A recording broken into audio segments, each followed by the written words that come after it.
as we dive back into the world of Ace Attorney. We're in the third game on the fourth?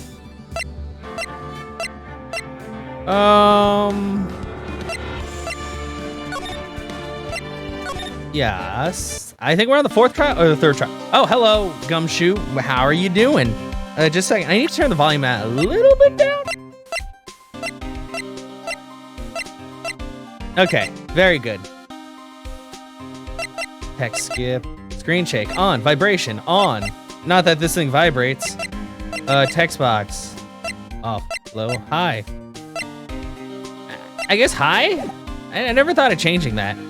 Been a while since you played or watched Ace. Yeah, it's been a while since I've streamed it because I changed my stream schedule a bit. But today is a special day. Well, Zyla and me aren't going to be doing any more dual streams until October. So at least a couple more weeks, I believe, because her schedule's changing. But in that time, I am going to try to finish up this final game in the trilogy. I mean, I want to play more Phoenix Wright games, but I do want to finish this up on stream. All right, so let's see. I don't remember what we were doing. We already talked about all those guys. I guess we'll go to the detention center? No? Tres bien? Ah, okay. This seems like a place to go. You gonna do a lurk? All right, thank you so much for lurking. It's always good to have you guys around. January 6th. Tres bien. The scent of flowers sure is strong. It's almost making me dizzy. Hello? Who are you? Hi? Versus perfect. Yeah, Des told me that's one of the ones that I definitely have to play, and I do want to play that. I want to play all of them, to be honest. I mean, I can emulate most of the. Well, I don't know if there's any more on the DS other than the original trilogy, or the rest are 3DS, but I'll figure it out. Oh, hello. Who was that just now? A customer? She looks like she has trauma. She had sort of a dark aura about her. Ha! Welcome! B Avenue. Wow, what a cute voice. Oh no! Oh no, I know who that is!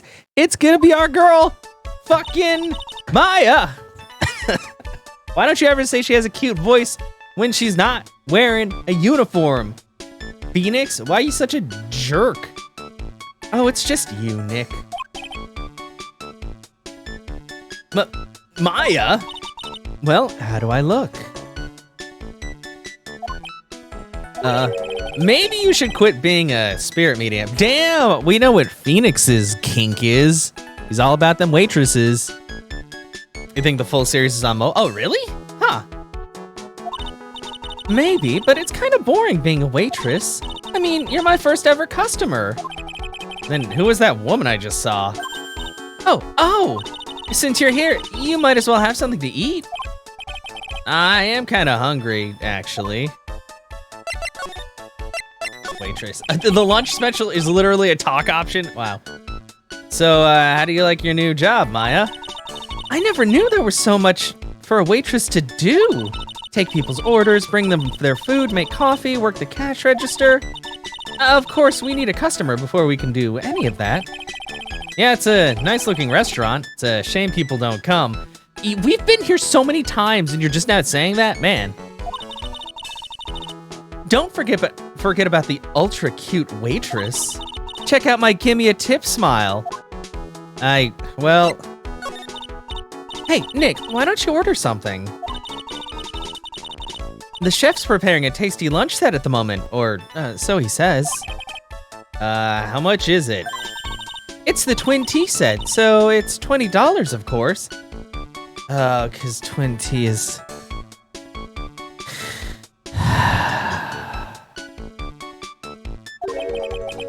The twin tea set? I believe I'll be taking a pass on that. It's kind of expensive. What? But you can't! Come on, Nick! It's not every day I get to be a waitress. I want to try carrying plates and working the cash register. How about cleaning the toilets? That should keep you busy. Yeah, right. Maybe later. I don't think I've ever said that to anybody where they're like, clean the toilets. And I'm like, maybe later. No. About the lunch. Oh, a fine choice, sir. No, Kitchen! A lunch special, please!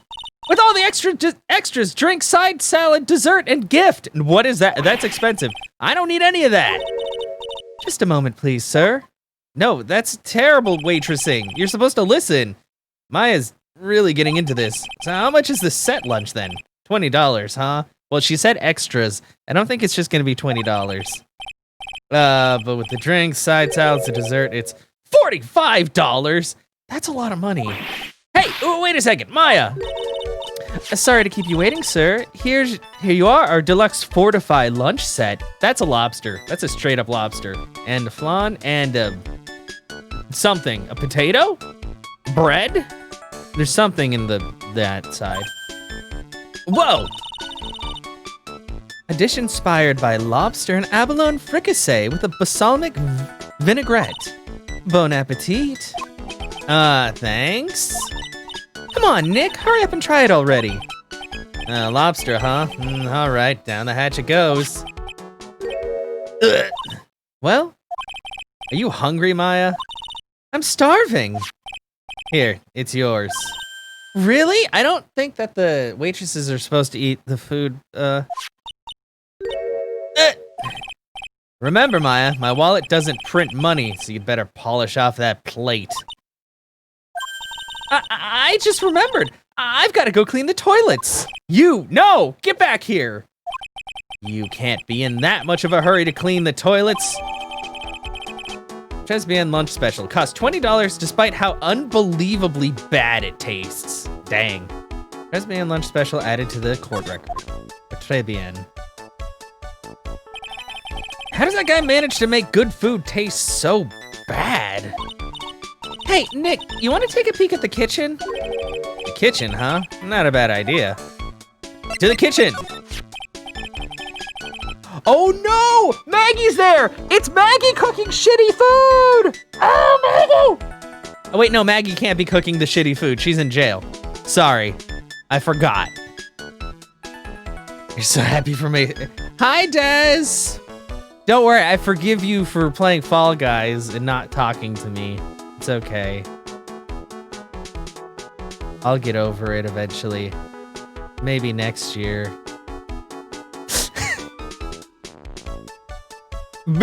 Yeah, I know you're trying to get good. You're fine. It was a joke, Des, but you gotta admit that was a good poem. Now what was it that Maggie said again? In the kitchen, you'll get to see all of the chef's greatest secrets. In the kitchen? That sounds tasty. The poem was over. Wow, okay, that hurts even more than you playing Fall Guys instead of running roulettes with me. Yeah, you can. You can get good at it, I think. Yeah, it sounds tasty. No. Okay, it's a cooking game. Or it's just Ace Attorney, but I'm wearing this because of the fact that this particular trial has to do with a restaurant. So I was like, fuck it. I'm gonna wear my apron and my hat. Hey, wait up, Maya! But at some point, if I ever play like, oh god, what's a good one? Like Battle Chef Brigade or something like that, I'd probably wear my hat and apron. What is it? I'm pretty busy right now. You just said you were gonna take us to the kitchen. Yeah, weren't you gonna show me around? Huh. There goes my plan to find some cool clue and show it off in your face. I'd better conduct the search in the kitchen myself. Yeah. Remember, Mom always said if you wanted a big chunk of trash to be flown into the sun, you have to do it yourself. But yeah, I hope you're doing okay today, Moldy. Battle Chef is a good one. You got Battle Chef. Oh, really? That's awesome. Yeah, I heard good things about that. That and oh, what is the other one that people play? Overcooked? I think Overcooked and then Overcooked 2. I think Overcooked 2 is multiplayer, right? Or maybe they both are. Shit, there's a lot of cooking games out there. Came with the physical release of it. You're doing good. Just got home from work. Well, welcome home. I'm glad that you're off now. Overcooked is fun. Oh, they both are? Okay. Why is there drapery over the stove? Because fire hazards? Oh, 2 is online multi. Oh, okay, cool. January 6th, Très Bien Kitchen. No, I don't have. Oh, well, no. The only thing I ever had like hanging over my stove was like oven mitts, but like they weren't like in a area where they could fall down and fall in like a burner. They were kind of off to the side. And here it is, the famous Très Bien Kitchen. It looks kind of. It doesn't look that great. Why is there a mirror in there? And what is on the bottom? Oh, that's all these bottles of smelly shit. Yeah, not a safe kitchen. These games also have a rep for destroying bonds. It's actually my first time in here too. How? You had to grab the food. How did you get the food without going in the kitchen? There's a weird atmosphere in here, that's for sure. Mr. Armstrong will be back soon, so we better search quickly. Chop, chop. What do you mean, search quickly? Is there something wrong with us being in the kitchen? Okay, I guess we'll examine the knives. Now I know I'm in a French restaurant. I've never heard of these seasonings. Hey, Nick, this container has oyster sauce. What's that? You actually use that for fried rice. Isn't that used in Chinese food? Yeah, you use it in fried rice. It's very good. Actually, I love oyster sauce. Look, right there on the counter. Is it a roach? No, it's the Magatama. What is it doing in there? Yeah. My Magatama, what's it doing in here? What indeed? On loan from Maya, recovered in the kitchen of Très Bien. Who took it from her? Okay, let's look again. No, yeah, no seasoning, oyster sauce. And look at these knives, they look really sharp. I'd like to see how one of those slices through a cheesecake. A cheesecake? You don't exactly need a sharp knife for one of those, Nick. Well, yeah, but it helps to cut more cleanly, Maya. Not gonna cut through it with a spoon. Among Us and Deceit have a rep for destroying bonds. I still don't, you know what? That's a funny thing. Like, a couple of people have come to me and been like, do you have Fall Guys or Among Us? And I'm like, no, I don't. But I also don't play, like, very many multiplayer games. Like, the most that I've played lately, multiplayer game-wise, is just playing Final Fantasy XIV with Dez. But that's because we just shitpost and also sit at her house and stuff. What's this? It looks like a treasure chest or something. Wow, look at all these little bottles. Oh, they're aromatherapy oils. He's got so many, they're overflowing onto the floor. Let's see, 1, 2, 3, 98, 99, 100. They're all the same, too. Slightly warmed up. Yeah, exactly. It's kind of like when you scoop ice cream. That's why in most like ice cream places they have like a little tub of hot water, because it's good to like warm it up first so it like cuts through really quick. That's also why a lot of those are like kind of heavier. Like I used to have one of those, like, because you have the ice cream scoop and they have the ice cream like kind of like paddle scoop, which is really good for like mixing stuff in, but I haven't had one of those in forever. Dang. Hey, wait a minute. What is it? There's one bottle that's different from all the others. I bet it's poison. Well, what do you know? And it doesn't have a label either. And it doesn't smell. So what's that liquid inside then, I wonder? Hey, Nick, we should borrow this. I mean, look how many bottles he's got. He won't miss one, will he? You know, the one that's completely different from the rest? Of course he won't miss it. Small bottle, found in the kitchen. Shape is different from the other bottles. Contents unknown. Small bottle added to the court record.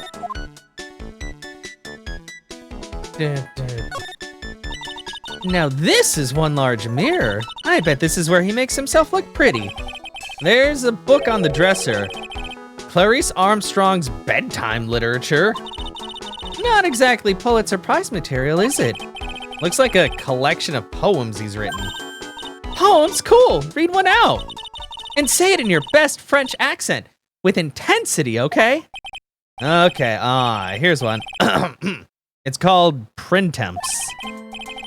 The two of them like actors from a film, the coffee, still undrunk. Sweet nothings over too soon. on that sad Sunday morning. The foolish cocktail, so delicious. Take the last sip of your tea, and I know what I will do. I must lie to you. I must. What? Huh? That's it? Yep, that's a poem for you. Psh, not nearly as good as my poem. What are these lace curtains for? I don't know, but they give the place a real homey feel, don't they? Lace curtains.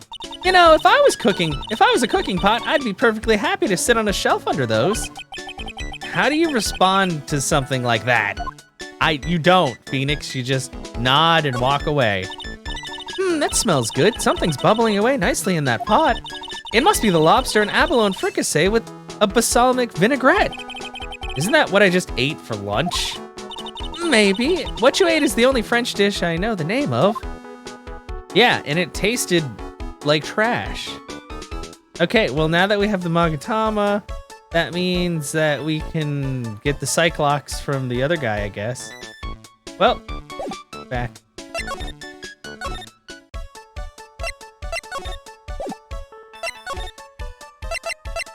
Let's go to Vitamin Square. Oh, there's a really fucked up scooter all of a sudden. The old guy's not here anymore. Drat, and I still have some unanswered questions for him.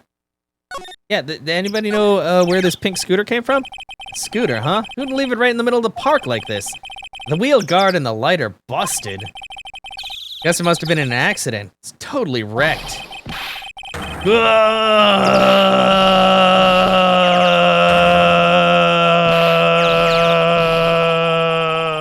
God damn! Who the fuck is this?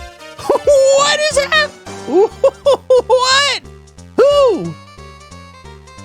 What? Hello? Hey, what do you think you was doing with my bike? No, I was just... You've been messing with my new ride? Is that what you've been doing? Your new ride looks like shit. I don't know, but this guy is way too red. You're gonna pay for this. It wasn't me. I was just passing by. Hey, then who's that one that covered my saddle in crap, huh? You's gonna pay, you catch my drift. No, wait a sec. I'm not a pigeon, so I couldn't have done it. Wise guy, eh? I gotta beat you so hard it'll feel like you was smooching the express train. Uh-oh. Phoenix doesn't like that. He's not very good with altercations. You's better watch your back. This ain't over. I'm gonna round up a group of lawyers and then you's gonna pay. Actually, I'm a lawyer myself. What'd you say? I'm Phoenix Wright, attorney at... Phoenix Wright? You saying you Phoenix Wright? Oh, he probably thinks I'm the other shitty Phoenix Wright. Yeah, I am. Wait, is that fake Phoenix Wright? Cause he's got the pointy hair, but he looks fucking crazy. So, you the wise guy too, huh? Cause I'm Phoenix Wright. The one and only. Oh God, how did I not notice his hair is so spiky and dumb? Just like mine. What? Out of my way, I gotta cruise. Well, he's gone. Sure that guy wasn't my phony, was he? He wasn't anything like me. Guess I better make a note of the scooter. Scooter, ridden by my phony. The wheel guard is all smashed up. Gah! Pathetic! Oh, it's you. Few threats from a little brat like that. And you look like a pigeon that's got seeds in its eyes. That's not... What? No, that doesn't make any sense. Have you been here the whole time then? I was in that strawberry. I had some thinking to do. More like you had some cowering to do. Try being regular. Are you a regular at that restaurant, sir? It's just that if you dislike it so much, why would you keep going there? Sir? There you are, you filthy pigeons. You want food? Ha ha, take that. Okay, yeah, because he's got the locks. I knew it. This old guy has got something to hide, but what could it be? I don't know. Time to save the game, guys. There's an awful lot going on already.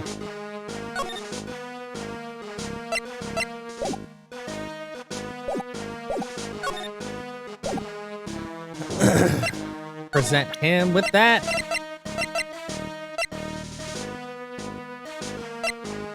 I don't know if I have enough evidence, so let's talk to him first and see. Take that!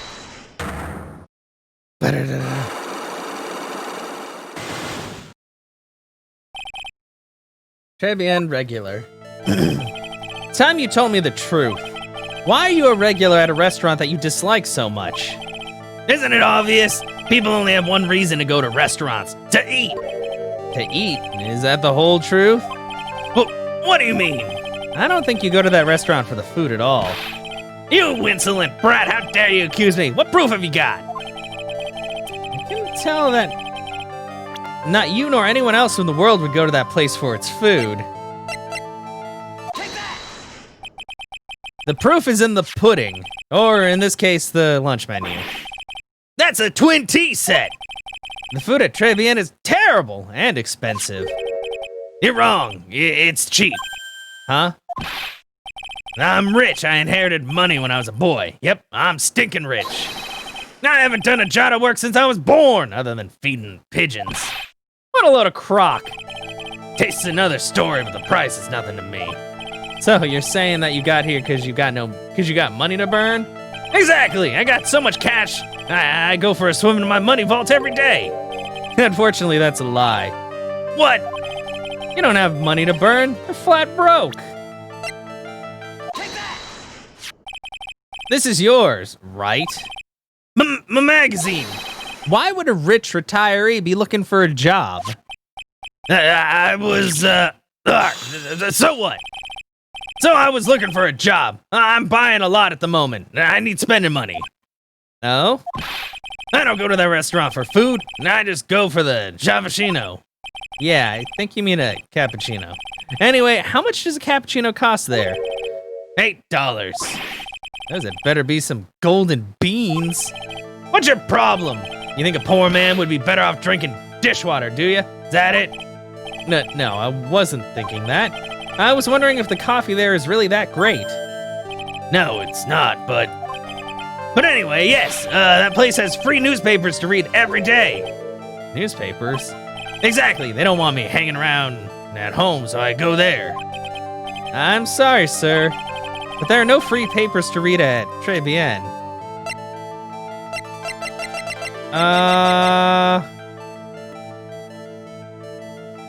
Magazine clipping. That's... Shit, I don't have any evidence to the contrary.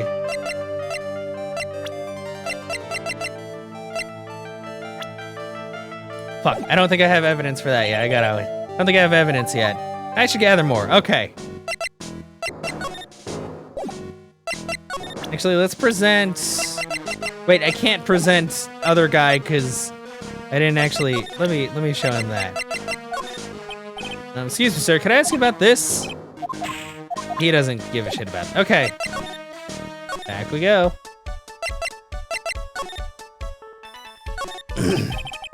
It's a rack full of fashion magazines, and they're all in French.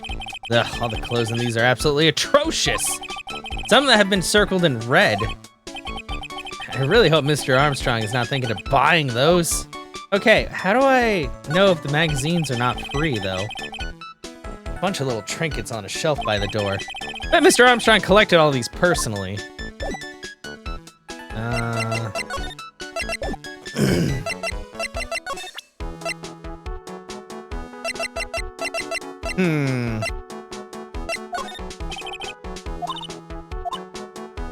Okay.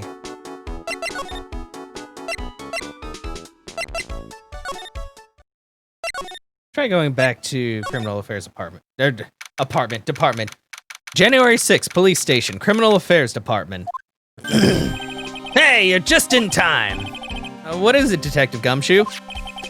The lab got back to me about that newspaper you gave me. You must mean about the sports paper with the memo scribbled on it. So, what did they say? Did the analysis turn up anything? They said the doodle was written by the victim, Glenn Elg. No doubt about it. Expected as much. The victim took the paper with him to the restaurant on the day of the murder. That's our best interpretation of the facts at the moment. Sports paper refiled into the court record. MC Bomber. I get the feeling I've heard that name somewhere before. Oh well, I guess it'll come back to me. Don't forget to report back to me with whatever you find in the restaurant, okay, pal? Since when did I start taking orders from Gumshoe? No, though, I get the feeling there's something I need to show him.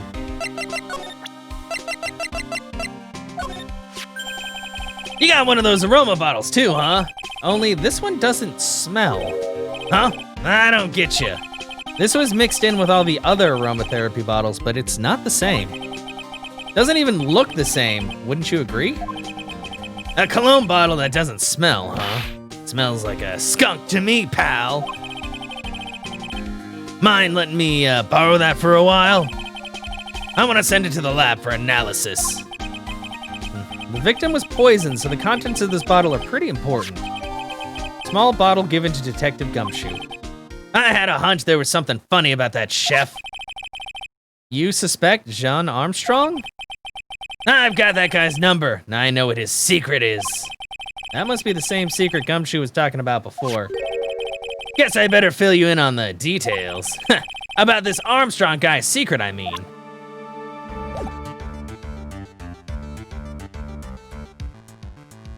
Okay, he's ready to burst with secrets. So, what's Mr. Armstrong's secret? You ever had lunch at Trebian, pal? Yes.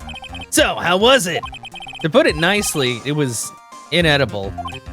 Hey, don't worry about being nice around me, pal. You and I both know the reason that place is so empty is because of the food. I mean, the place is clean and he's got a girl like Maggie as a waitress, so... Yeah, I guess it's probably the food. The real scoop on the guy is he's up to his ears in debt. Really? How much does he owe? This is a copy of his loan contract. He's about $500,000 in the red. Holy shit, that's a lot of money! $500,000? Are we talking dollars? Yeah, hey, if it was sterling, he'd really be in trouble. Sorry, that figure just took me by surprise. Yeah, this case is full of surprises. That's every case, Gumshoe. And I'd be willing to bet that chef's got something to do with most of them. That's my hunch. John's loan contract. John's debt is $500,000. The owner of the loan is a tender lender. Oh, I hate that.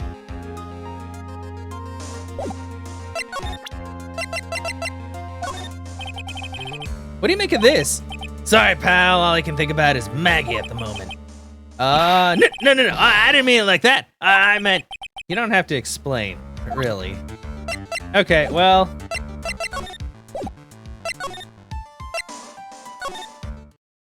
Time to go back, because I think I got what we need.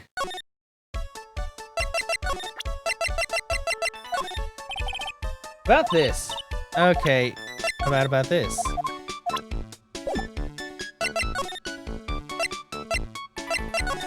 Anything going on in the kitchen? Nope. Okay, let's go. I think we have what we need to show the bro. Take that!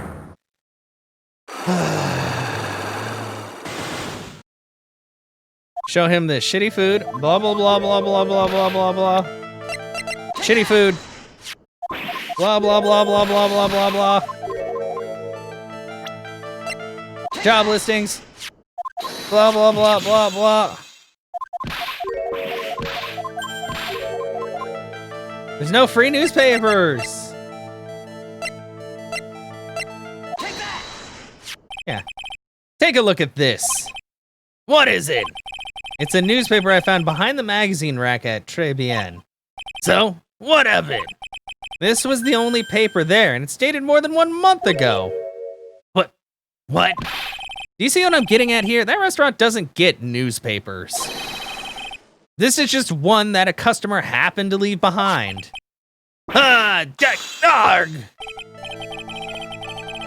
tell me, why are you so determined to hide the truth? I'm not hiding anything. Gonna have to put this guy out of his misery. Listen, the real reason why you go so much to Très Bien is...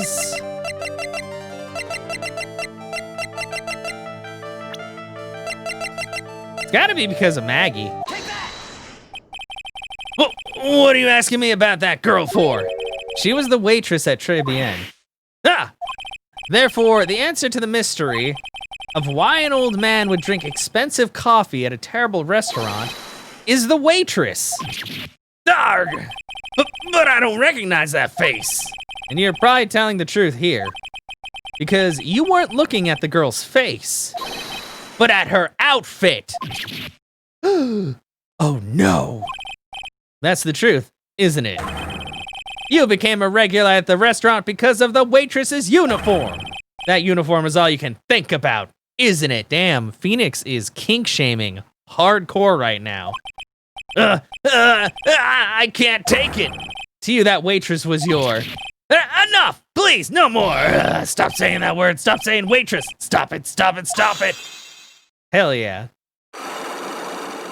Nasty old man. Dirty old man. Okay, tell me the truth. Whoops. Fuck. Whoops, I'm pressing all the wrong keys. Sir. Yes, it's true. I was there for the young girl. Fine, so I'm a dirty, wicked, sinful devil. No, I didn't mean it like that. I haven't got one of those lousy cups of Javicino every time for $8. Because of the servant girl. Punish me. Lock me up. Really, that's not what I'm here for. You'll be the same another 20 years and you'll understand what it's like. You'll know how painful it is to be an old man like me. No, really, listen, sir. Stop calling me that. I have a name, you know, boy, so show some respect, I'm Victor Kudo.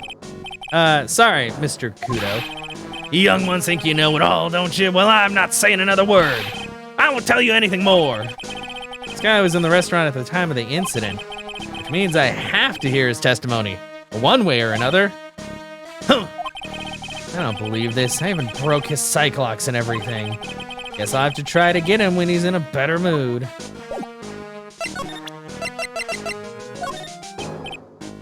Cash it, he's not gonna. Anybody know about this debt? Well, time to go back to the restaurant. I bet something new is gonna happen when I go to the kitchen. Nope. Wait, maybe I can go back to the detention center. Maybe I can go talk to Gumshoe?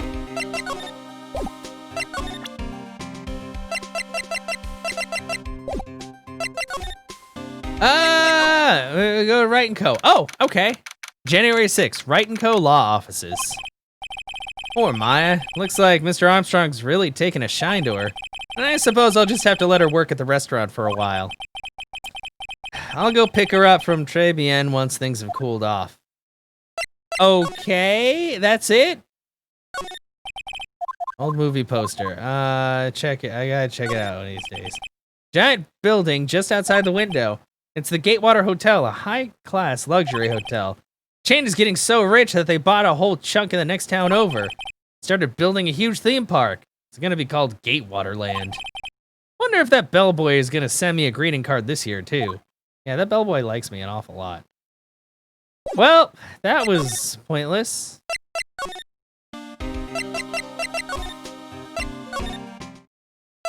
Well, maybe now that something's happened there.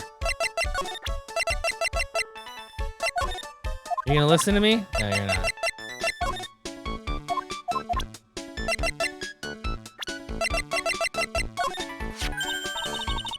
Oh, it's that old man. Is he still feeding the pigeons?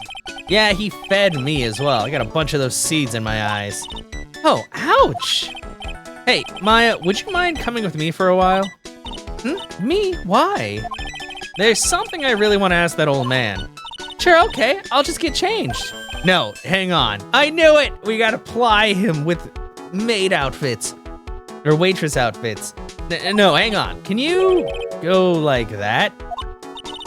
I guess? Sir. Huh, you again? Hmm? Well, I see. Nick, his eyes are burning into me. It's okay. I think it's going pretty well. Ha! Huh? You're still just a little child. Run along and play on the slide, all right? Play on the slide? Ah, we were so close. Just a little more and he would have spilled.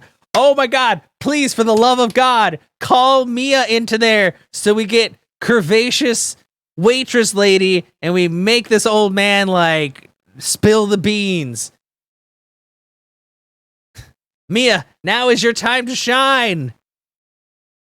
We need your curves more than ever.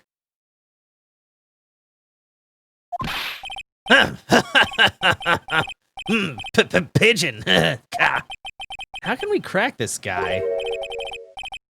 Excuse me, please, sir. Quiet, can't you see I'm feeding the pigeon? I knew it. I fucking knew it! Called it! Jesus! This is the one time where her boobs stayed inside of what she was wearing. That must be a very stretchy uniform. Also, hi, Fortune, how are you doing today? I mean, I'm okay with this. I'm okay with this. I knew it was gonna happen, but... Yeah, well, Mia, look. Mia will use the tools at her disposal in order to find out the truth. Even if that means wearing a waitress uniform. You know, sometimes that happens. Finished cleaning your room, it took you all day for some reason. No, I understand that feeling. Like, sometimes I'll clean my room, and then the next day I'm like, man, this really doesn't feel clean at all. Sometimes it's just an all-day affair. But I'm glad that you got it done. Because I know that can definitely help with your mood and everything. If things are, like, cleanly. You know what? I don't even know if that makes any sense, but you know what I mean. Mia? If you don't mind, sir, I'd really love to talk with you. Oh, she's even doing the thing where you, like, squish your boobs. Mia knows all about how to get old men to spill the beans. Yes. Of course, certainly. I'm Victor Kudo.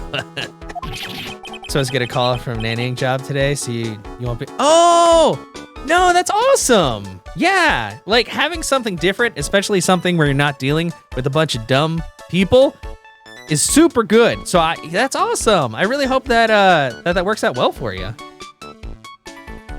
Even from beyond the grave. Wow. Well, about the incident. You mean the man who died after drinking the Javachino? Like he's a different person. Yeah, because he's fucking horny. You love kids, it'll be great. No, that's awesome. It was quite a shock, even for me. He was a strange looking boy. The girl took the Javachino over to him, you see.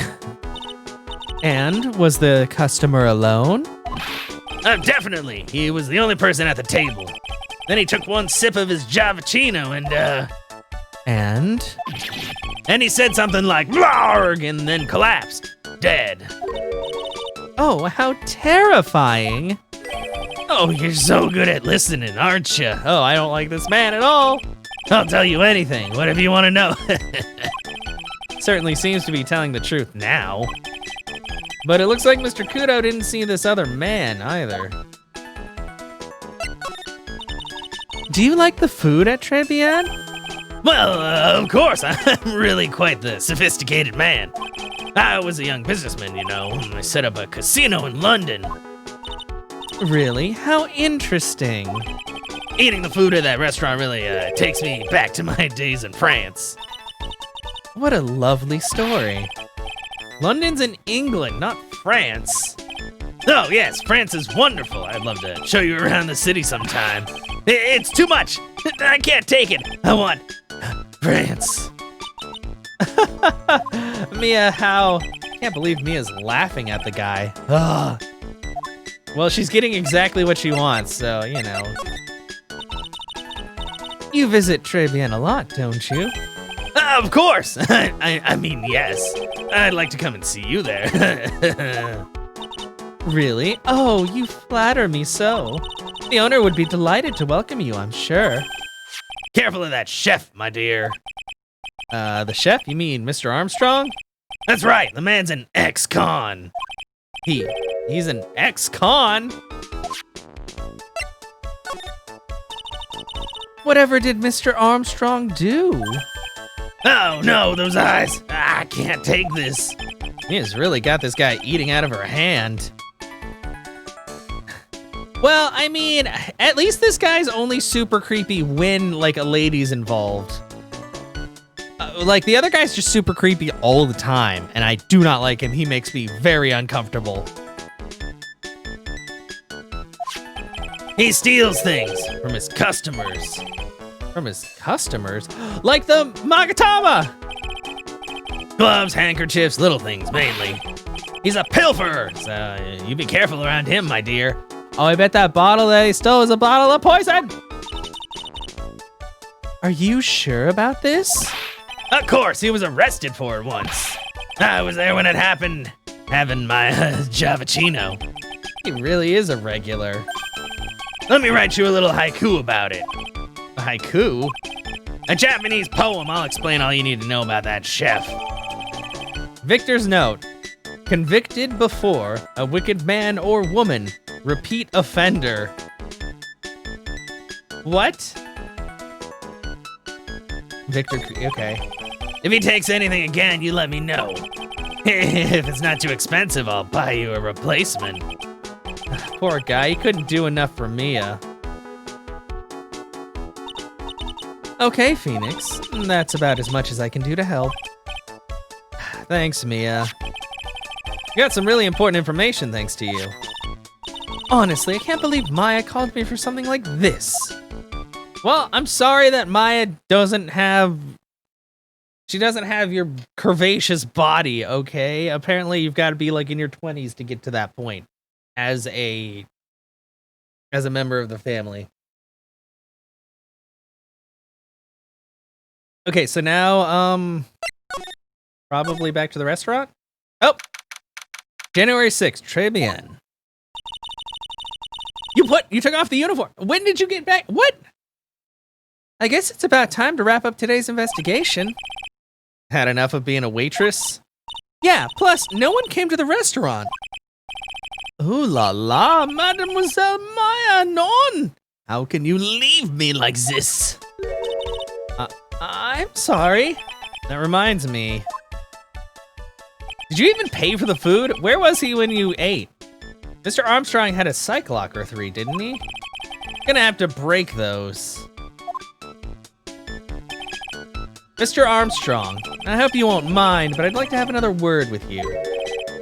Oh, volunteers, of course. Sorry, I'm pretty sure not all French people do that. But I whenever I think of French people, I just think of the chef from The Little Mermaid, because Les Poissons is like one of my favorite songs. And not just because he's like chopping stuff up. Maggie's motive. Why is he throwing hearts? Stop throwing hearts. Why are you sweating? What is happening? I do not like this horrible feeling. I have to know the truth. What happened that day? Allures, I will confess everything. Just don't hurt me. Huh? Well, that was a new world record. It was a lottery ticket. Lottery ticket? A man who died here had a lottery ticket. For $500,000. Oh, and the $500,000? Oui, but after the incident, this ticket... It disappeared. Oh, I wonder who could have taken it. The ticket disappeared. This was the motive that the prosecution gave for Maggie. They said that she poisoned the man to get the $500,000 lottery ticket. I don't think she mentioned anything about that. Why didn't you tell me about this sooner? Eyes, allures. They're trying to hide this information about the lottery ticket from me. And I want to know the reason why. None, monsieur. You doubt me, but I have confessed to you everything I know. Mr. Armstrong, the $500,000 lottery ticket. I think I know who took it. I think the winning ticket was stolen by this person.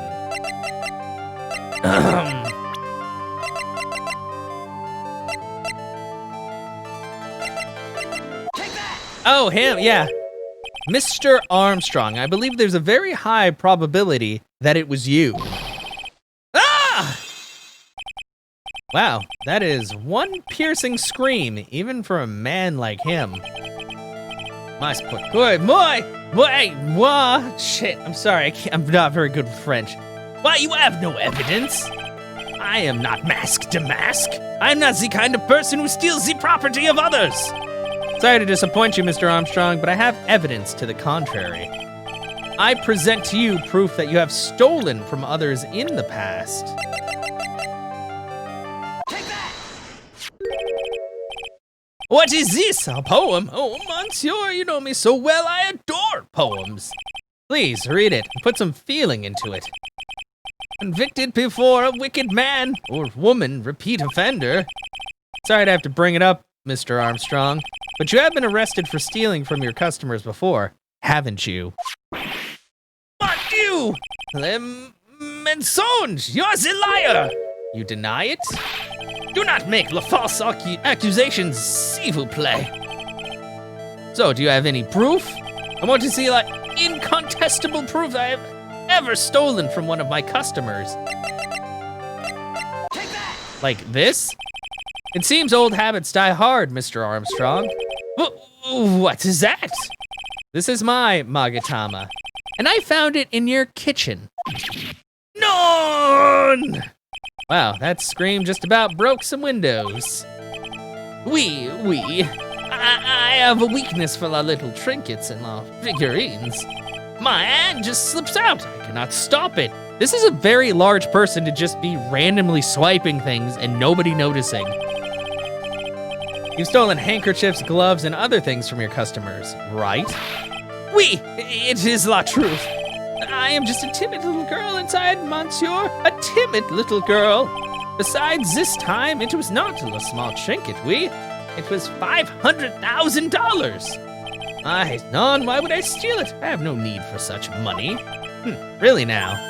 Oh, monsieur, what is it? Isn't it true that you're in some pretty serious trouble? And that you're in desperate need of a large amount of cash? I present to you contract. This restaurant is deep in the red, isn't it? Ah! You have a loan to the tune of $500,000. That lottery ticket would have wiped out your debts. Well, Mr. Armstrong, what do you have to say for yourself now? Well, okay. We broke all the locks. Unlock successful.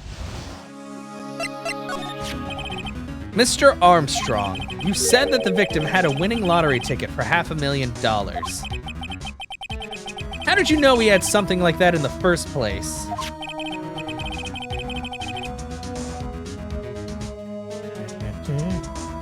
The man, he was listening to the radio with his earpiece. Now you said something about that too.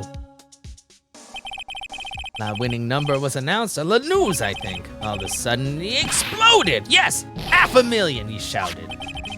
And the ticket? He had all his tickets spread out on the table. I was so desperately in need of money, so I put the poison in his coffee? None! Oh, none, you naughty man! I simply helped myself to one of his tickets. What? The victim collapsed and Maggie passed out. I thought to myself, pourquoi pas? He had so many of them. Yeah, but only one of them was the winning ticket, right? How could you do that, Mr. Armstrong? Maggie was arrested because of you. None! This is not true. Whoops. Shit. Sorry. Sorry, guys. Oh, God. Dead guy. I accidentally hit the wrong thing. Oh, God, there's so much talking. Winning ticket. I did not take it. A lot ticket for $500,000, I mean.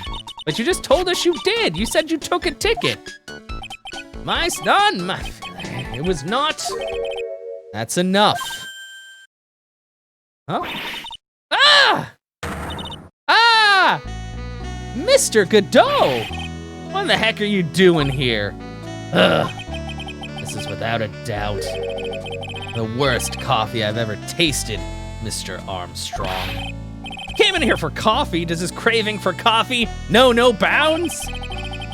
Perhaps Mr. Armstrong stole one of the victim's tickets on the day in question. I am Le Airhead, non, just a pretty little girl who everyone is laughing at. But in that case, Maggie shouldn't be the only one under suspicion. He had the wrong ticket. What? Mr. Armstrong made off with the winning ticket's petty neighbor.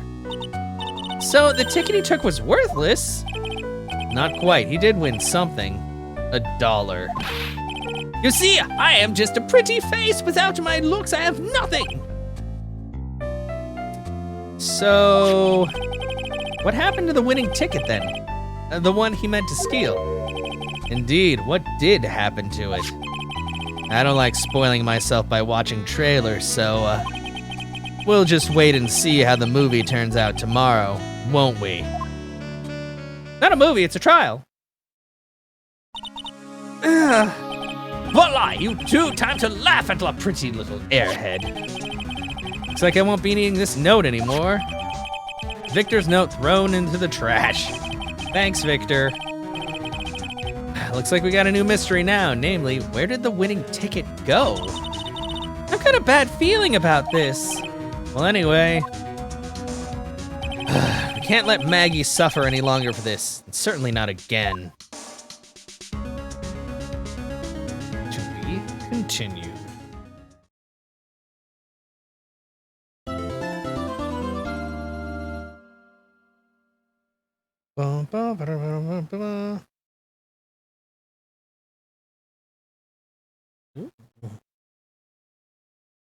Save your progress up to this point? Yes, please.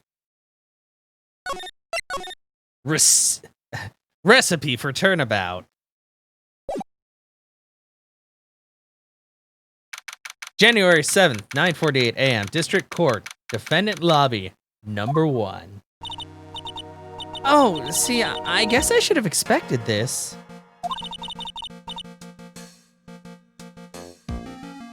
Nobody saw the other guy, huh? But he was there when I took the coffee over, sir. Scout's honor. Well, there's only one person it could have been. It was fucking fake-ass me. Who else has spiky hair like that? Nobody. Only me and fake-ass me. Maggie. Maggie. Detective Gumshoe. Are you doing all right? How are you feeling? As if you need to ask either question, sir. Don't let him get you down, Maggie. And don't forget to eat well, okay? Roger. And you! Yes? You'd better square this case away. Got it, pal? Maggie's innocent, you hear? You screw up, then I'll be doing some squaring away myself. Squaring away some paperwork for your arrest. I think he's serious.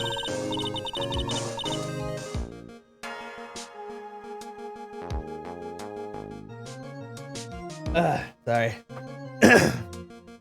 Hey, detective, you're on our side for once, right? Yep. So you'll be able to help Maggie out, right? Really? Can you, sir?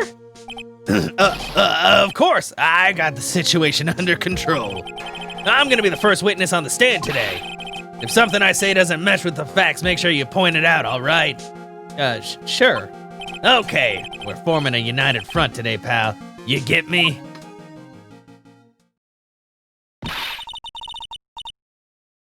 I can't tell you how grateful I am, sir. I've always admired you so much, detective. Oh, no. I know I can count on you. Looks like it should all go pretty smoothly today, huh? I can only wish.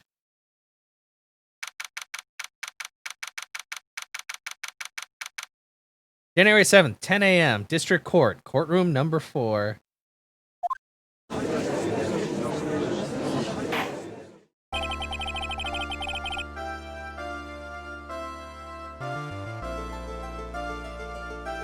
Court is now in session for the trial of Maggie Bird. The defense is ready, Your Honor.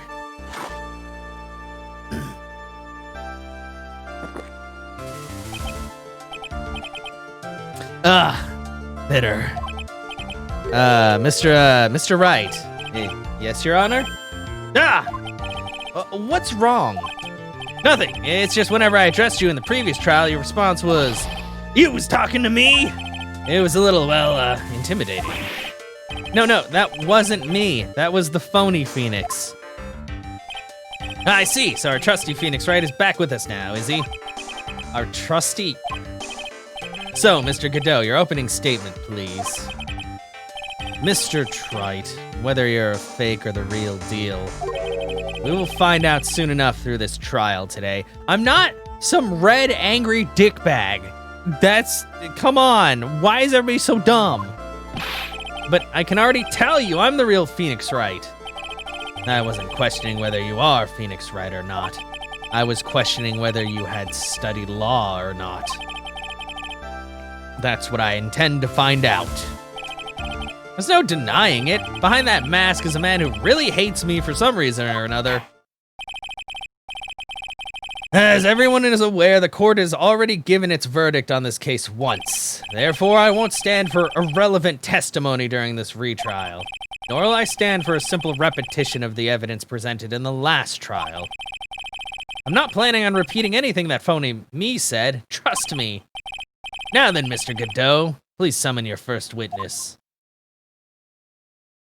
It's our boy!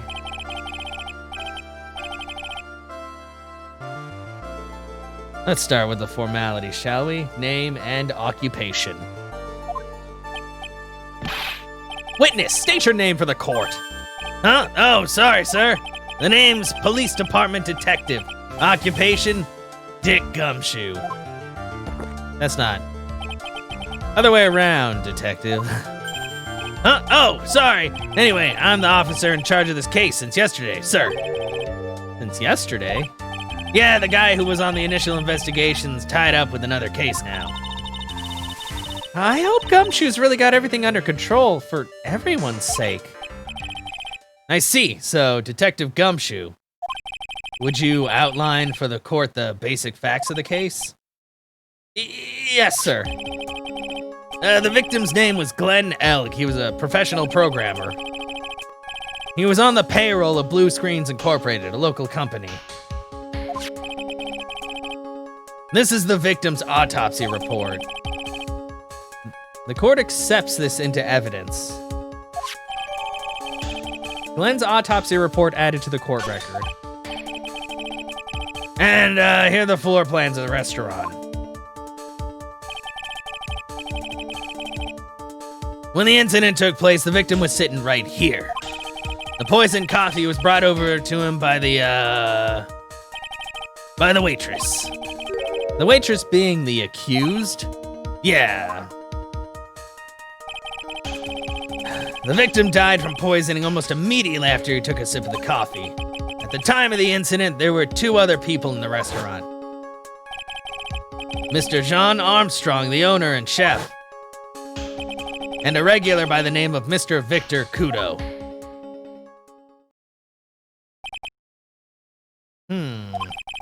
Still seems to be a very straightforward case to me. Trivia and floor plans added to the court record. Blueprints of the crime scene, X equals victim seat. I thought they were on the other side. The kitchen's that's front.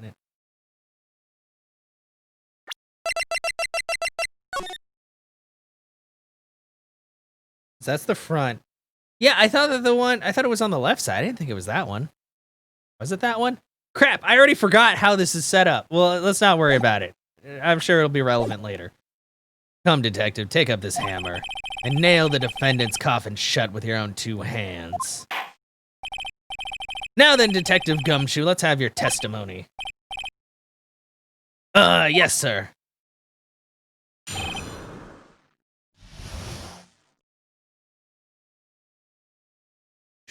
The incident.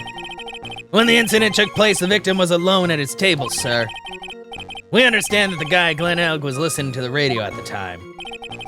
Traces of poison were found in his coffee cup. What we found was potassium cyanide. That stuff really packs a punch. And it looks like Miss Bird might have had, well, some kind of motive.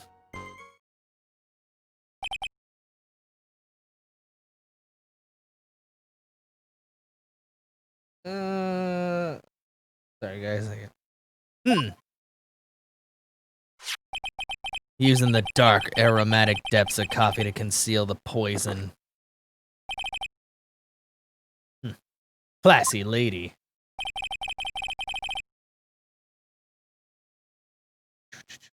Facts of this case seem to be ironclad.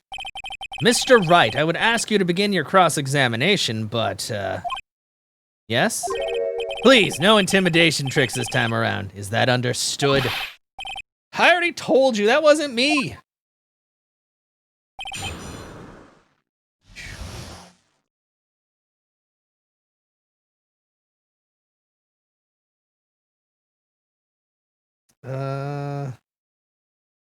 The incident.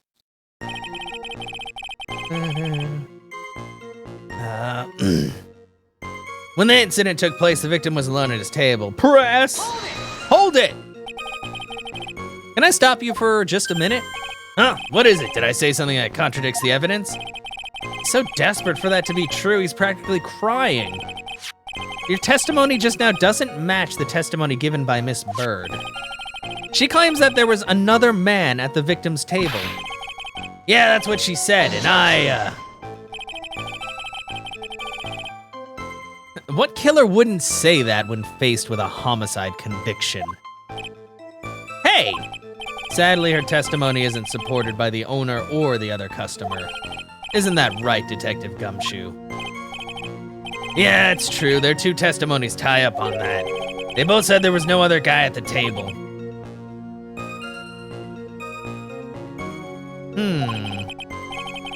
What should I do? What should I do? Should I press on this point a little harder or not? Let's press harder, why not? Well, maybe the other witnesses just missed him.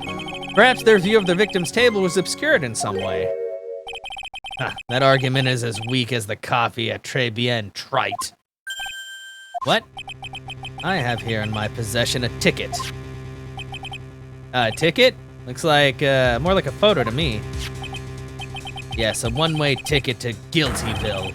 Population the defendant. God, this guy, he needs to work on his punchlines. Oh, damn. This is a photograph taken from near the entrance to the kitchen. This is the scene as witnessed by the chef moments after the poisoning took place. Correct? No, correct? That was the judge. God damn it. I think the court will agree with such a clear view of the scene of the crime. How, Mr. Trite, could anyone have overlooked a second person at the table? Dark! Well, shit, I didn't know about that until right now. It certainly seems to show the victim's table extremely clearly. Crime photo added to the court record. A photo of the scene taken from near the kitchen. We understand that the guy, Glenn Elg, was listening to the radio at the time. Press! He was listening to his radio, you say? Yeah, he had a portable radio in his chest pocket. Maggie told us that too, didn't she? Something about how one of them had some sort of earpiece? What should I do? Should I press on this point a little harder or not? Press harder, just keep pressing.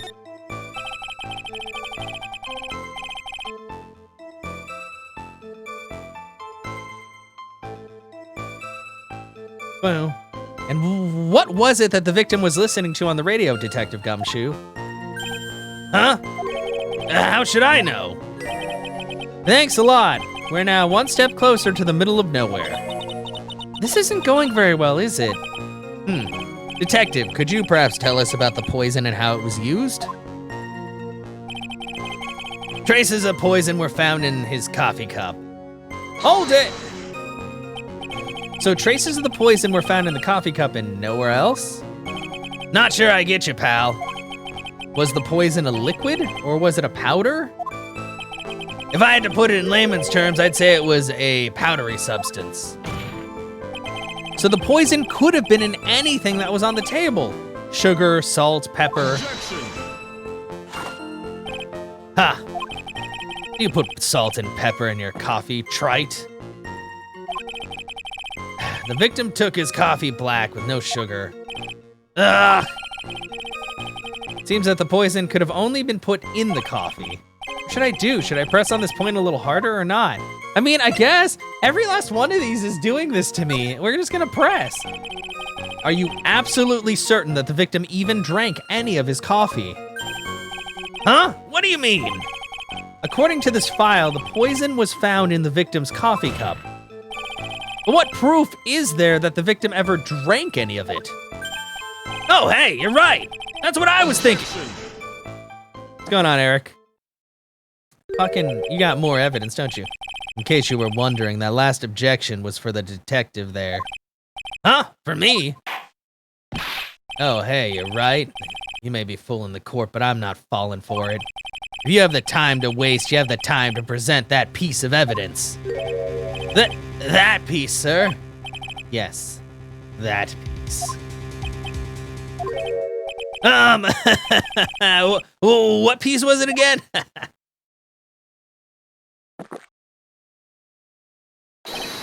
This! That's your coffee cup on my face.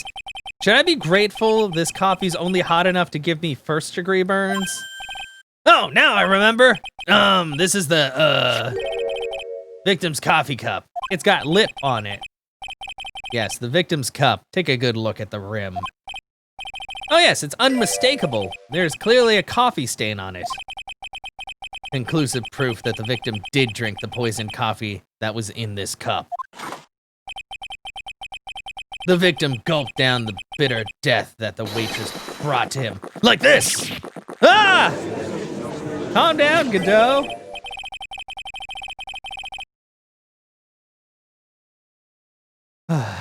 For the record, the only prints on the cup were the victims and the defendants. The coffee contained potassium cyanide, covered in the victim and Maggie's fingerprints. Oh, that's not good at all. Upon further investigation of this cup, we found a certain chemical substance. And what we found was potassium cyanide. That stuff really packs a punch. I'm glad that you're so proud of that. Press! Potassium cyanide? I've heard of that chemical before. Exactly how strong is this poison, Detective Gumshoe? Well, that stuff's lethal. Eat too much in your history. How much is too much? A lethal dose is 0.2 grams. That's about enough to finish anyone off. 0.2 grams? How much is that? You know when you swab your ears for earwax? Yeah, about that much. Earwax, huh? Sounds like something Gumshoe's got an abundance of. Wow, rude, Phoenix. Such a small quantity of poison could have been concealed anywhere. True. And it looks like Miss Bird might have had, well, some kind of motive. Hold it! Some kind of a motive? Yeah, but if you ask me, it's been blown way out of proportion. You know what my golden rule is, Detective. Chuck out a bad cup of coffee, you can always get another. Huh? I don't get it. Please don't throw that coffee at me. I'm saying we can always get another witness on the stand if we have to chuck you out. No chucking! So stick to the facts, Detective. Now then, what was Miss Bird's motive? Come on, Gumshoe.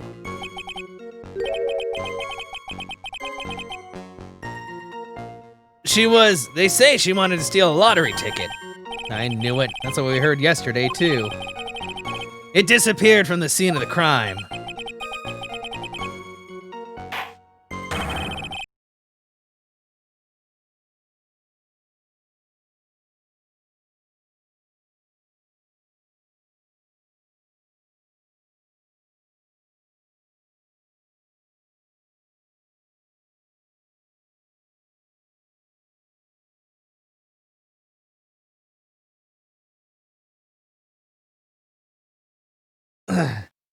Sorry, I'm answering my mom right now. Anna, hi! How are you doing, love? Welcome on in. And it wasn't just any lottery ticket, it was a winning ticket for $500,000. Mr. Armstrong knew about the ticket too, didn't he? But he stole the wrong one. Then is it possible Maggie stole the winning one? What should I do? Should I press on this point a little harder or not? Press on everything. You just got home and you're tired? Well, welcome on in. Rest yourself. You did a great job today. Wait a minute. The mere fact that the lottery ticket disappeared in no way implicates my client. Huh. I have here in my hand the very ticket in question. That's the $500,000 lottery ticket? One of the female police officers found it when she was conducting a search of the defendant. But what? Ah, no. Oh, this is bad. This is very bad. It's okay. You only missed it by a couple of days. Order, order. Huh, she's quite a lucky bird, our little waitress. You will submit that ticket as evidence to the court immediately. That judge just wants some money. I better keep an eye on that ticket. The way the judge's voice is quivering. Victim's lottery ticket added to the court record. A winning ticket for $500,000 found during a body search of Maggie. That's a big number, I know, especially like when they said that, I was like, man, that's a lot of money in this game. Guess if I pre-order a purse, jewelry, Fortnite win. Apparently there was a lot of delicious food to be had at her place on birthday times. This ticket was presented to the court in the previous trial too, but it feels heavier now somehow. $500,000, you say? Just a scrap of paper.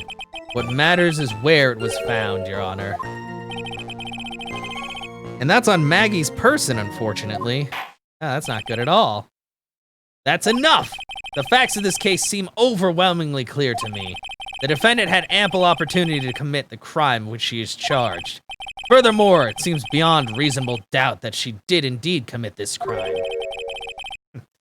I like an old man who knows the score. There is also the matter of the $500,000 lottery ticket. That alone provides a very credible motive.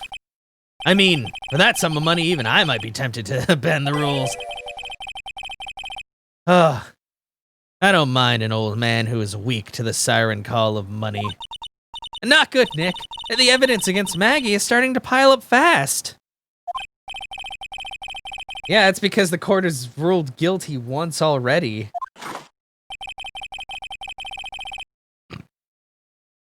I'd say it's about time to wrap up this repeat performance. With one final decisive piece of evidence.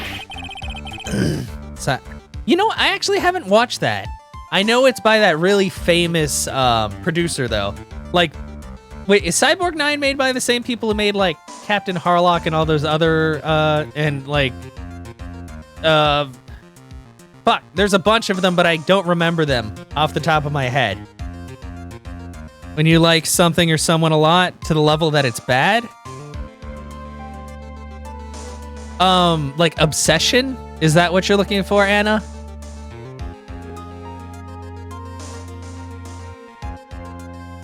Chodori Ishinomori was, yeah, I think that he did like a, he also did the fuck. I trying to think of other thing. Yeah, obsession. Yeah, that's probably why? Is everything okay? Is somebody bothering you again, Anna? Do we have to take care of things? Made Kamen Rider and Super Sentai series. Oh, nice. He's got more evidence against Maggie. What is that? That's covered in so many things. This is the apron the delightful Miss Bird was wearing at the time. Wow, that's not the cleanest apron I've seen. And the verb, obsessed. Like,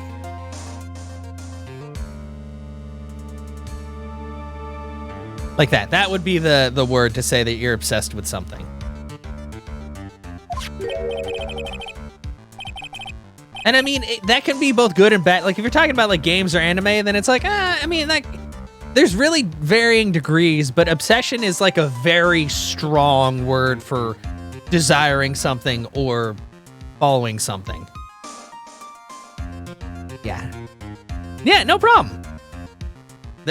That stain looks like it can't be blood, can it? Ha! Seems the star of our play was a little flustered. And somehow spilled coffee on herself. The coffee? That's not exactly the first thing that caught my eye. Of course, the coffee stain isn't the most interesting thing about this apron. No, there's something else that stands out even more. Something else, I presume you mean. Of course, I'm referring to the pocket. What? The pocket? A search carried out right after the incident uncovered this. Potassium cyanide, the very poison used by the killer, was in her apron pocket, because the other guy put it in there! A bottle of poison in Maggie's pocket? Yeah, and Maggie's prints were the only ones on it. What? What? What is happening? Order, order, order. The court will accept these items into evidence. Worn by Maggie at the time of the incident, has a small pocket but big stains. Potassium cyanide, a deadly powdery poison, bears Maggie's fingerprints found in her apron pocket. There's something still bothering me, Mr. Godot. Why have you not explained the blood stain to the court?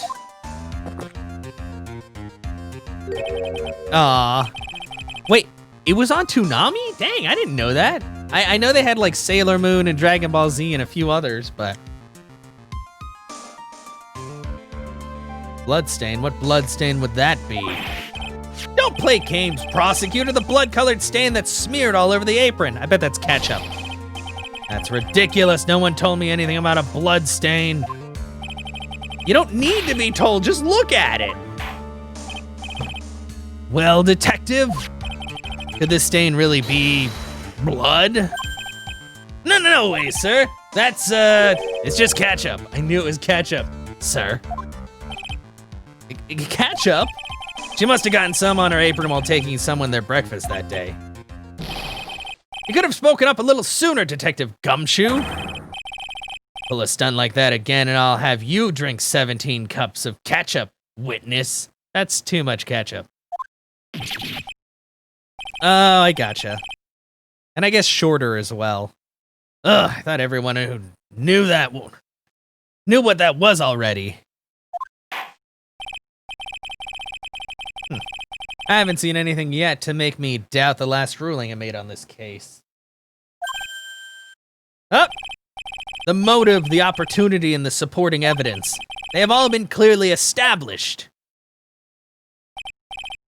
Well, trite. Seems you really are a phony after all. You really know how to drive a man nuts! Witness, please continue with your testimony. Describe for the court the crime scene and the findings of your investigation there. The investigation. The crime was reported at 2:25 p.m. by a kind of scary old man, sir. Poor Maggie had passed out from the shock. She must have been really tough for her. The victim didn't have any identification on him, but we figured out who he was pretty quick, and then the investigation went smoothly. When Maggie was searched, we found the lottery ticket and the bottle of poison. Oh, you do? Oh, that's awesome. I know I started a trial. Speaking of which, I watched, there was a Dragon's Dogma anime that just came out. I'm gonna tell you guys right now, I'm gonna level with you. It wasn't very good. As an anime, it was all right. As an adaptation of Dragon's Dogma, it was bad. It was just bad. Like, the animation was very good, the voice acting was good, like, the part, like physically, it looked really good, but the story wasn't really that great. So yeah, it's only 7 episodes long though, so if you want to watch it, go ahead. But aside from the very beginning and the very end, it really doesn't have much to do with Dragon's Dogma other than there being some of the enemies from the game in there. But yeah, I watched that last night with Ellie, and we both decided we were like, as an anime, it's okay. As an anime, it's okay. As like a description of the game Dragon's Dogma, it was not good at all. That was it. There was nothing else missing from the crime scene. Oh boy, this is very short. You identified the victim and secured your prime suspect. Very good. Last chance to convince the court you're a real lawyer, trite.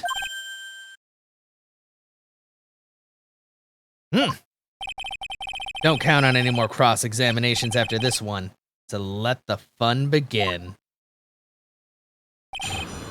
The investigation.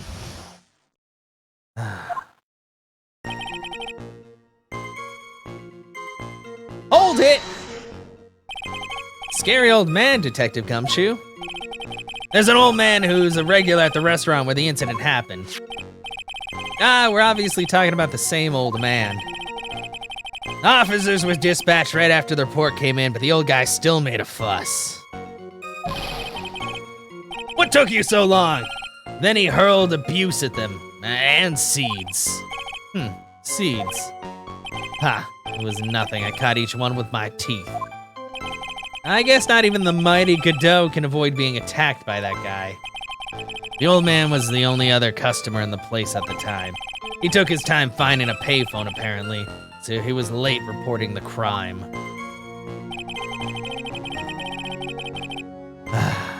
Poor Maggie had passed out from the shock. It must have been real tough for her. The victim didn't have any identification on him. We figured out who he was pretty quick, and then the investigation went smoothly. When Maggie was searched, we found the lottery ticket and the bottle of poison. And that was it. There was nothing else missing from the crime scene.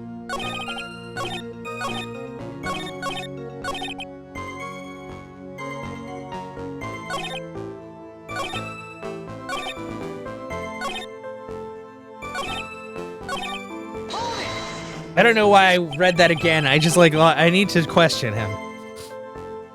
How long was the defendant unconscious for? The officers got to the crime scene around 2:40. Maggie was still out cold in the kitchen at that time. Took another 10 minutes or so before she came to.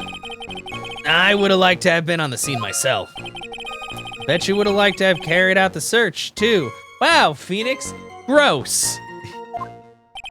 I would have loved to see Maggie asleep like that, all pretty and peaceful. You're a professional detective, Gumshoe, not a professional bird watcher. Get it, bird? Save the romantics for your own time, detective. All we need to know about is the investigation. Oops, I guess I'm pretty red right now, aren't I? The victim didn't have any identification on him. He didn't have any? Are you saying that it was stolen then? No, I don't think so.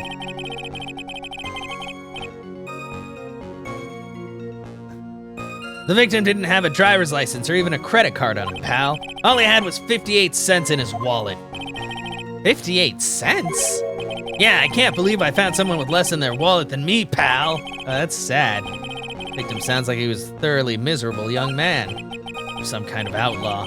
Why not give him a bit of an edge?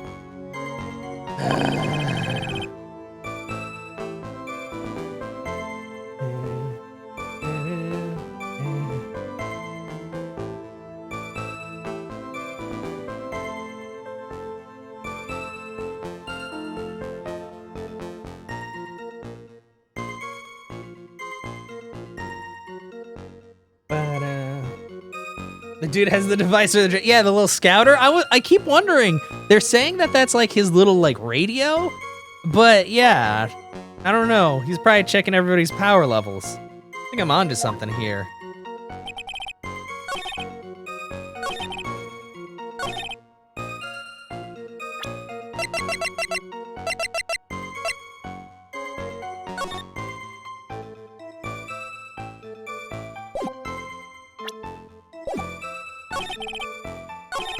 I have to press again because I didn't actually read what was happening. I think your power level is 700.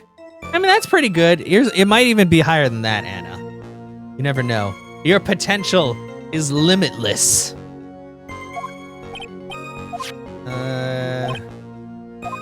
Okay, all he said is 58 cents in his wallet. Okay. Yeah, but we figured out who he was pretty quick. Wait a sec. Huh? Did I say something dumb again? Like 8, dang, that's really high.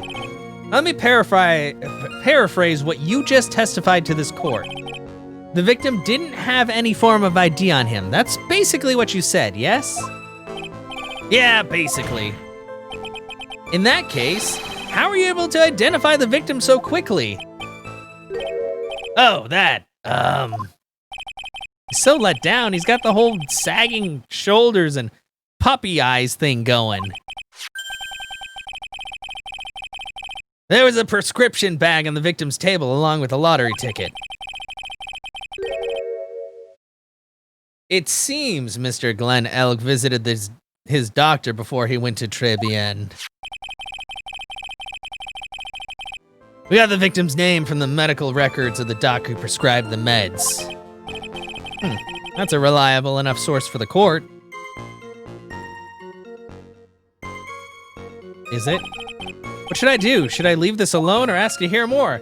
Ask about his prescription bag.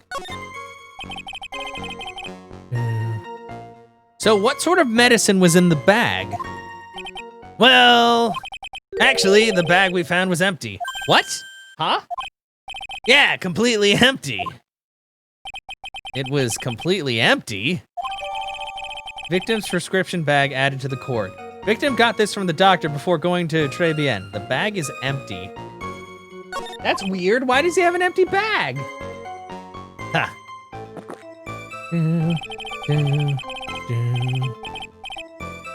You're entering an empty paper bag as evidence. Desperate, are you, trite? Huh. Now, what happened with the investigation after that, detective? When Maggie was searched, we found the lottery ticket and the bottle of poison. Hold it! But the defendant had been passed out for a while, correct? In that case, isn't it possible someone planted the evidence in Maggie's pocket? Hey, yeah, you nailed it, pal. Happens to me all the time. We had a department party the other day, and when I got home, I was wearing the boss's shoes. Objection. Well, that's different. Keep up this crazy testimony, detective, and those shoes will end up down your throat. Whoa! Threats, bro. Sorry. So, trite, someone planted the evidence in Maggie's pocket? That's a pretty bold statement. Care to back it up with some evidence? Well, I'd love to if I had any.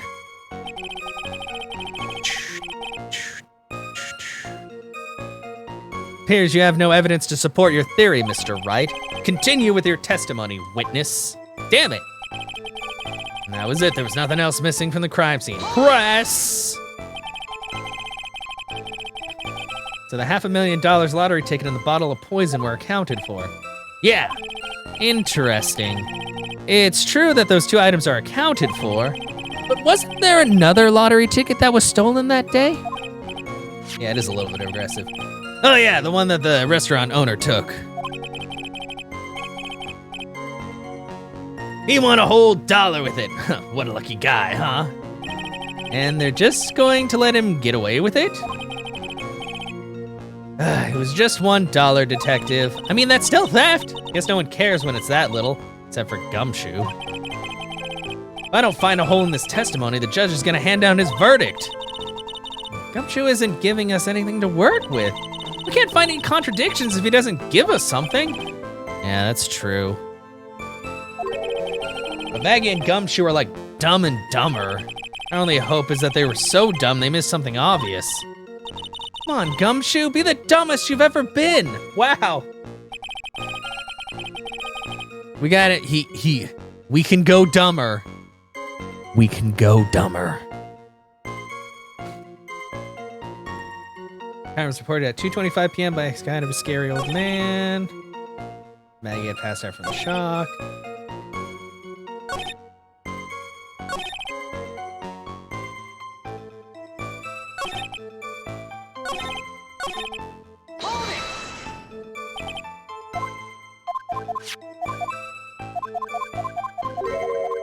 Shit, okay.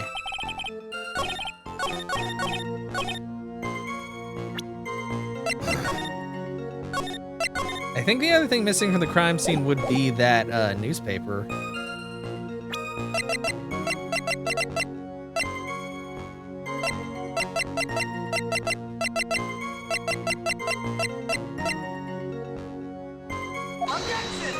Ah, shit, that wasn't right. But yeah, but that was just shoved behind a thingy. Crap.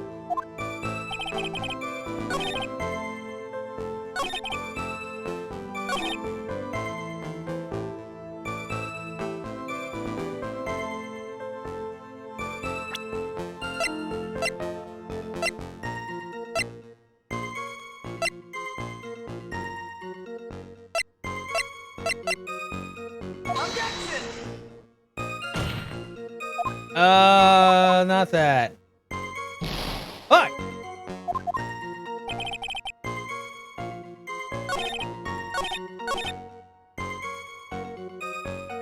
I'm gonna load the game really quick. Friggity, fraggity, what? Nothing else, so now you search, found the lottery ticket and bottle of poison.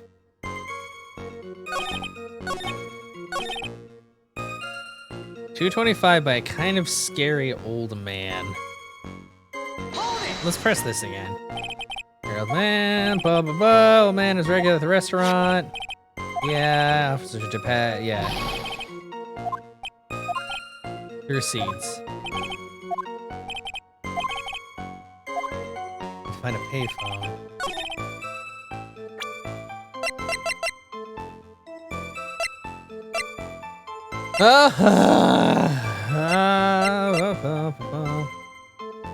Time of death was between 1:30 and 2:30 p.m.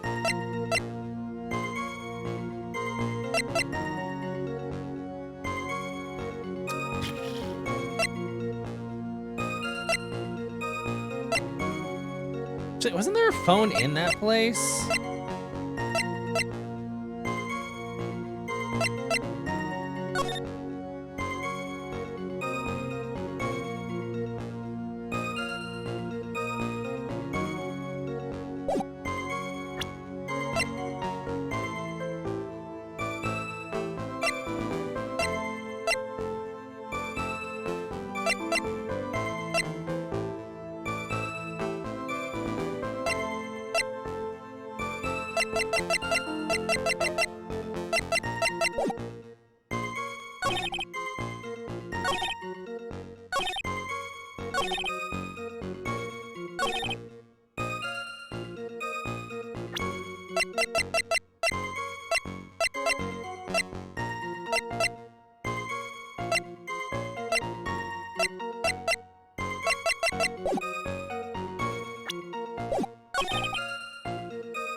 What? Okay, it was pretty quick and the investigation went smoothly. They searched her, they found the lottery ticket and a bottle of poison, and that was it. There's nothing else. That's a lie. There's gotta be more.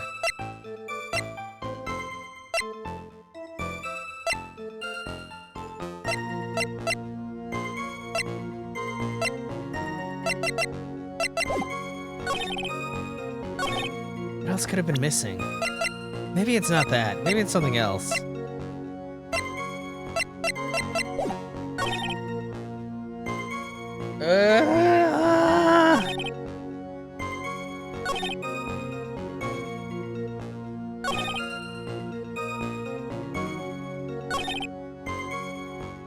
Broke your computer again? Wait, no! Wait, how? How did you break your computer? What happened, Anna? Boom. Boom.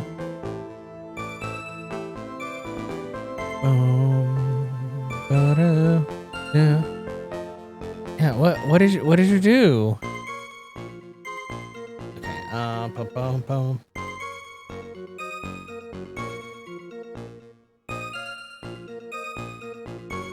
I say, guys.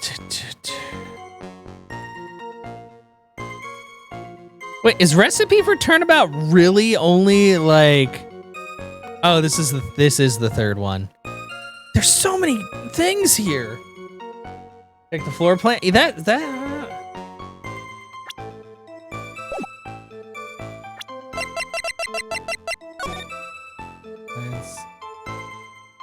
The kitchen's over there.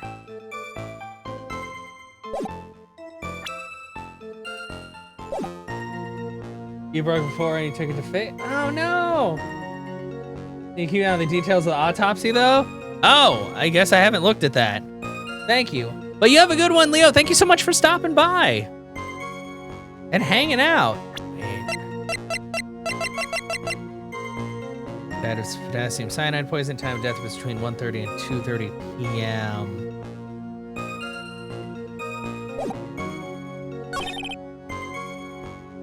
Wait, let's press again. How long was the defendant unconscious for? 2:40. Maggie was still out cold in the kitchen at that time. Took another 10 minutes.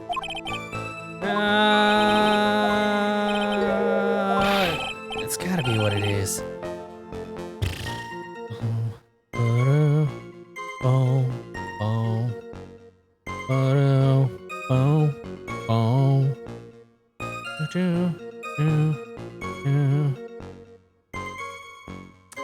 Oh no, Des, if you are doing what I think you're fucking doing, you need to stop that shit and you need to uninstall it from your computer.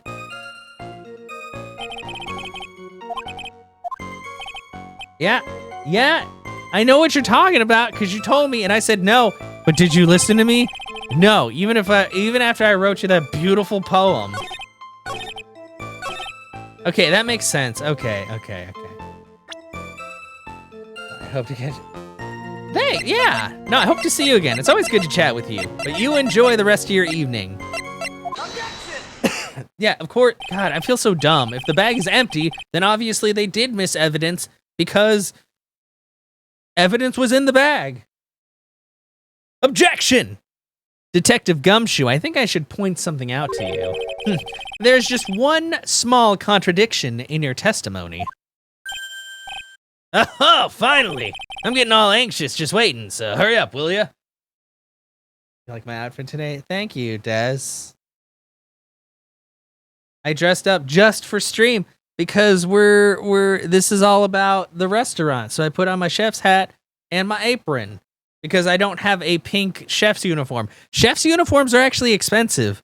By the way, like nice uniforms, they're pricey. Like they're very nice, but they're not cheap. No. She's been playing Among Us and Fall Guys, but I'm pretty sure what Des is doing is playing WoW. And we had already gone over this before, that we were never going to do WoW again, but... Yeah, no, Des, but there's so much 14. Like, WoW is like your abusive ex, and 14 is like the love of your life. Why would you ever go back? Why? Yeah, 14 loves you so much. And WoW is just kind of like, well, whatever. I mean, come on. Here, I bought you like, I got you this ring out of the capsule machine. And you're like, they do care. And they're like, whatever the fuck. I'm going to go just, like, I'm going to go do drugs over here. Yeah, and Yoshi P does appreciate you. And he doesn't just do drugs in the other room while you whittle your life away for stuff. Play Fortnite with Phoenix. Say Final Fantasy for you. Yeah, well, no. Everybody, because A Realm Reborn, like that fixed a lot of things. And then it just keeps getting better. Remember that, everybody out there. If you play WoW, just switch to 14. It's a really good game. Just saying. And I'm not going to call it a WoW killer because the only thing that can kill WoW is itself. And Blizzard has definitely been doing their best. Oh, I see you're trying up our multiplayer games with you. Well, yeah, but I just don't play a lot of competitive multiplayer games because I'm bad at them. Like I have Overwatch, but I haven't played Overwatch in like a year and stuff. Yeah, exactly. Cake bash? That sounds strange. Is there actually bashing? Please put it in Xbox. You sell your soul. No, Anna, well, I mean, it's probably better if you have it. Or you could probably sell your soul for something better. You know, like Fall Guys is cool, but I don't think it's quite soul worthy. You don't want to throw it in a Mario Party? Too competitive? But Des, we can't. Or can we? I mean, I don't have Mario Party actually. I want to get it. It's just I don't think you can play like a full map. Like obviously we're gonna go. Remember, I'm gonna go over there and we're gonna play Monopoly. That's what we'll do. Get Monopoly on stream. 1v1 me, Des, in Monopoly. A PS5? You know, I think a PS5 might be worth one soul. We're playing Among Us. There's going to be so many things. It has to be like an entire week with all of the things we plan on doing.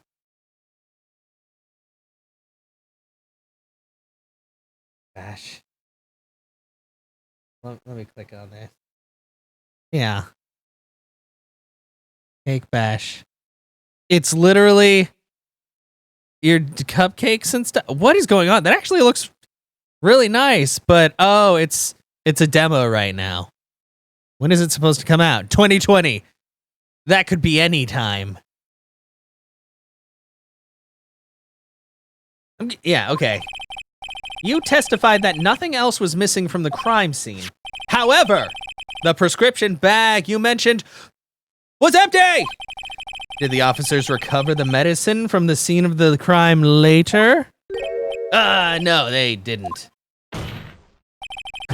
The victim was given a prescription right before going to Tribune. Where then did the medicine disappear to? You, are too cool, pal! Thanks? Among Us should be played online to avoid strangulation? I don't know. I don't think Des would try to kill me, probably.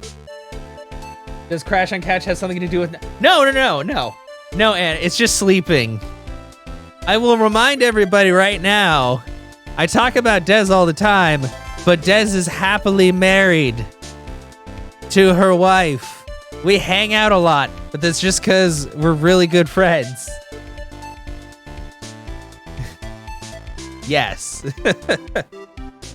I had to explain that to my mom the other day because anytime anybody, like I talk about anybody that is of the opposite gender, moms are always like, is this a potential relationship? And I'm like, no, I just know a lot of people, Mom.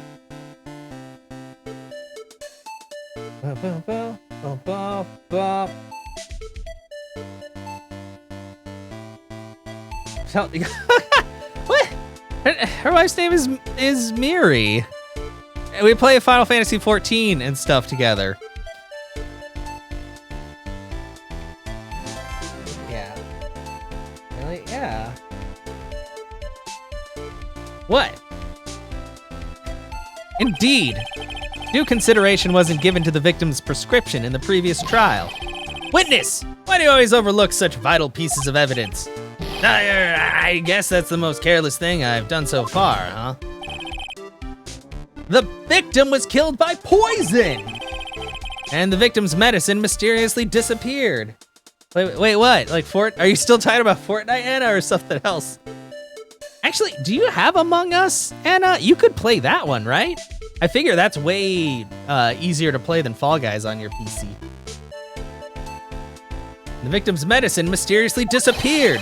The victim's own prescription could have been the lethal poison itself. That's what I was thinking. Eh? Oh, Mario Kart 64. Oh yeah, because we could play online, right? With the emulator. I'd lose, but I would have a lot of fun playing with you. Oh, you don't understand? No, you're fine. I don't really... All I know is that there's imposters and then there's regular people and you're all trying to do tasks but the imposters are also trying to kill everyone. So, yeah.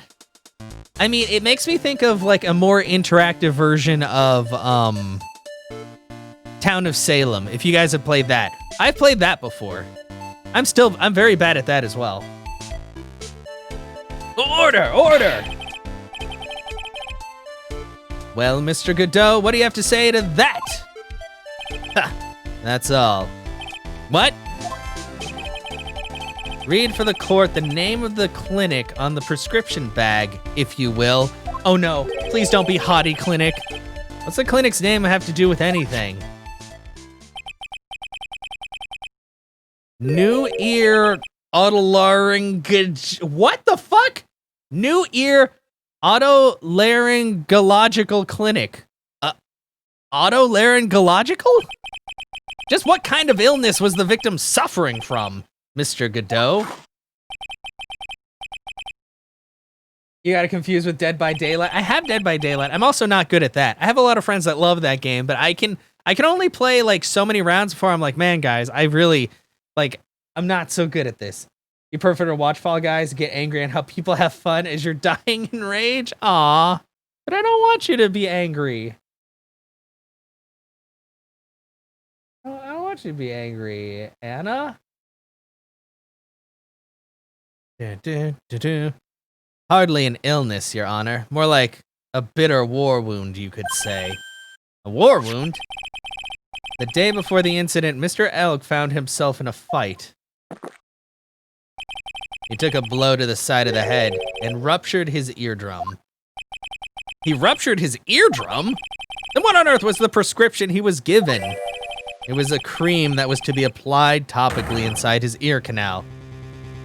Not to be ingested. What? Then where is his cream? Where's the cream? Are they having fun? You want to be near the finish line and throw people so much? Oh, that's terrible, Anna. Oh.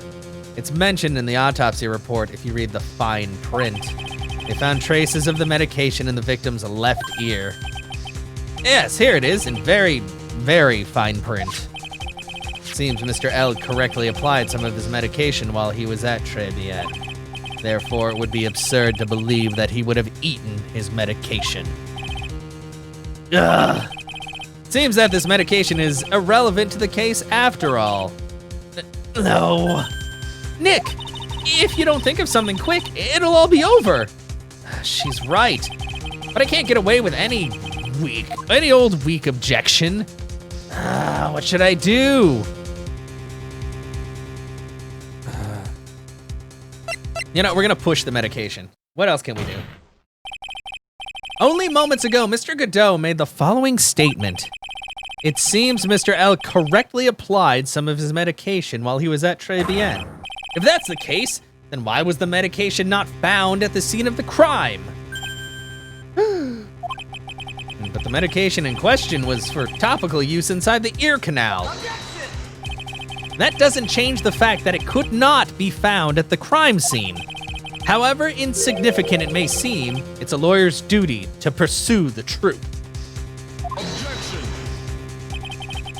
You know as well as I do that the medication is irrelevant.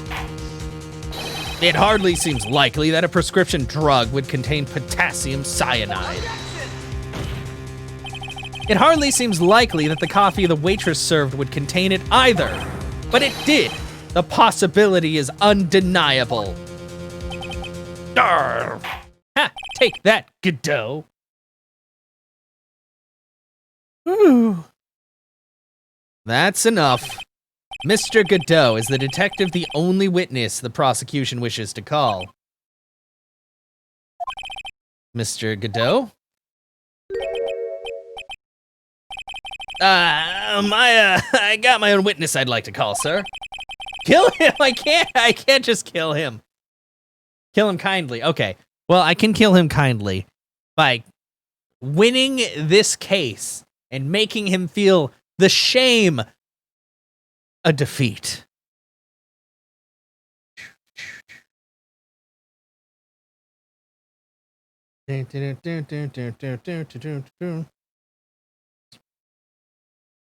It's the old man who was there in the restaurant on the day of the murder. Victor Kudo, the pigeon hater?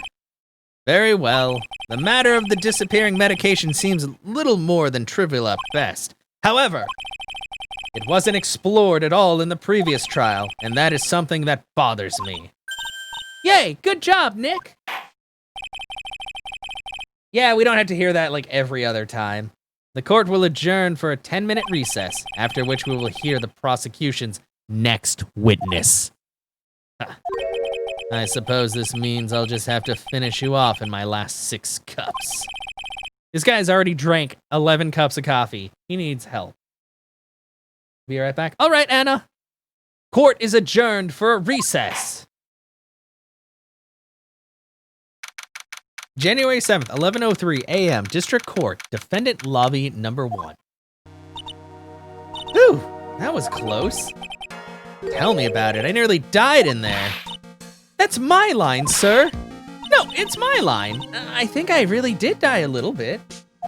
Looks like we all nearly died in there. I can't believe Detective Gumshoe. How could he betray us like that? Uh-huh.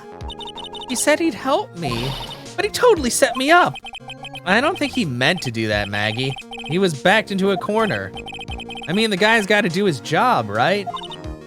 It's okay, I know all about lies and betrayal. I've had them my whole life. Oh, that's sad. Sadness. But it really hurt this time. Felt like someone punched me hard in the stomach. I hate that guy. I don't ever want to see him again. Oh no, Maggie, no! Oh, poor Gumshoe. So the next witness is going to be that old guy from the park, right? Yeah, Mr. Kudo, lover of waitress outfits and projectile seeds. I bet he's gonna be really stubborn. I mean, he's pretty set in his ways, you know. Yeah, he's a big old grouch. Are you gonna be able to handle him, Nick? Only if you put on that uniform for me, Maya. Yeah, I can take whatever he throws at me, even those never-ending bird seeds. No, please, Maya, I need you to put on the uniform. It's for the greater good. January 7th, 11:15 a.m., District Court, courtroom number 4.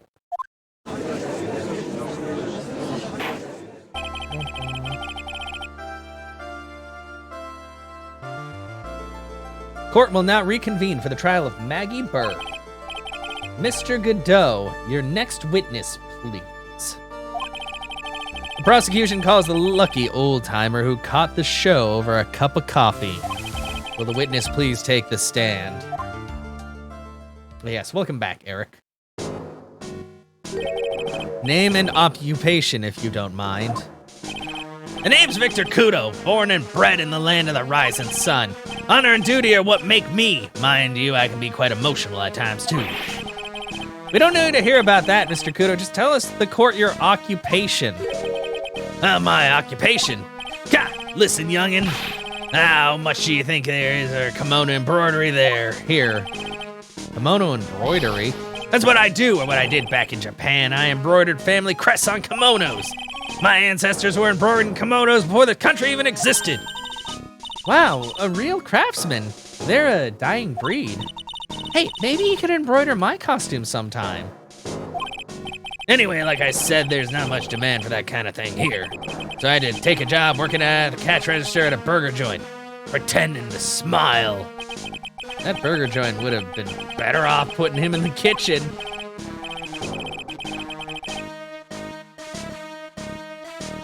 Now then, witness, were you in the restaurant at the time of the incident? Oh yeah, I was eating some seeds over a cup of Javicino. Seeds? What do you think these are, hmm? I see, I thought those seeds were for the birds. He needs a dermatologist. Yeah, I hate when he's like messing with it and it's just, oh God, it's like it's gonna explode. It's really gross.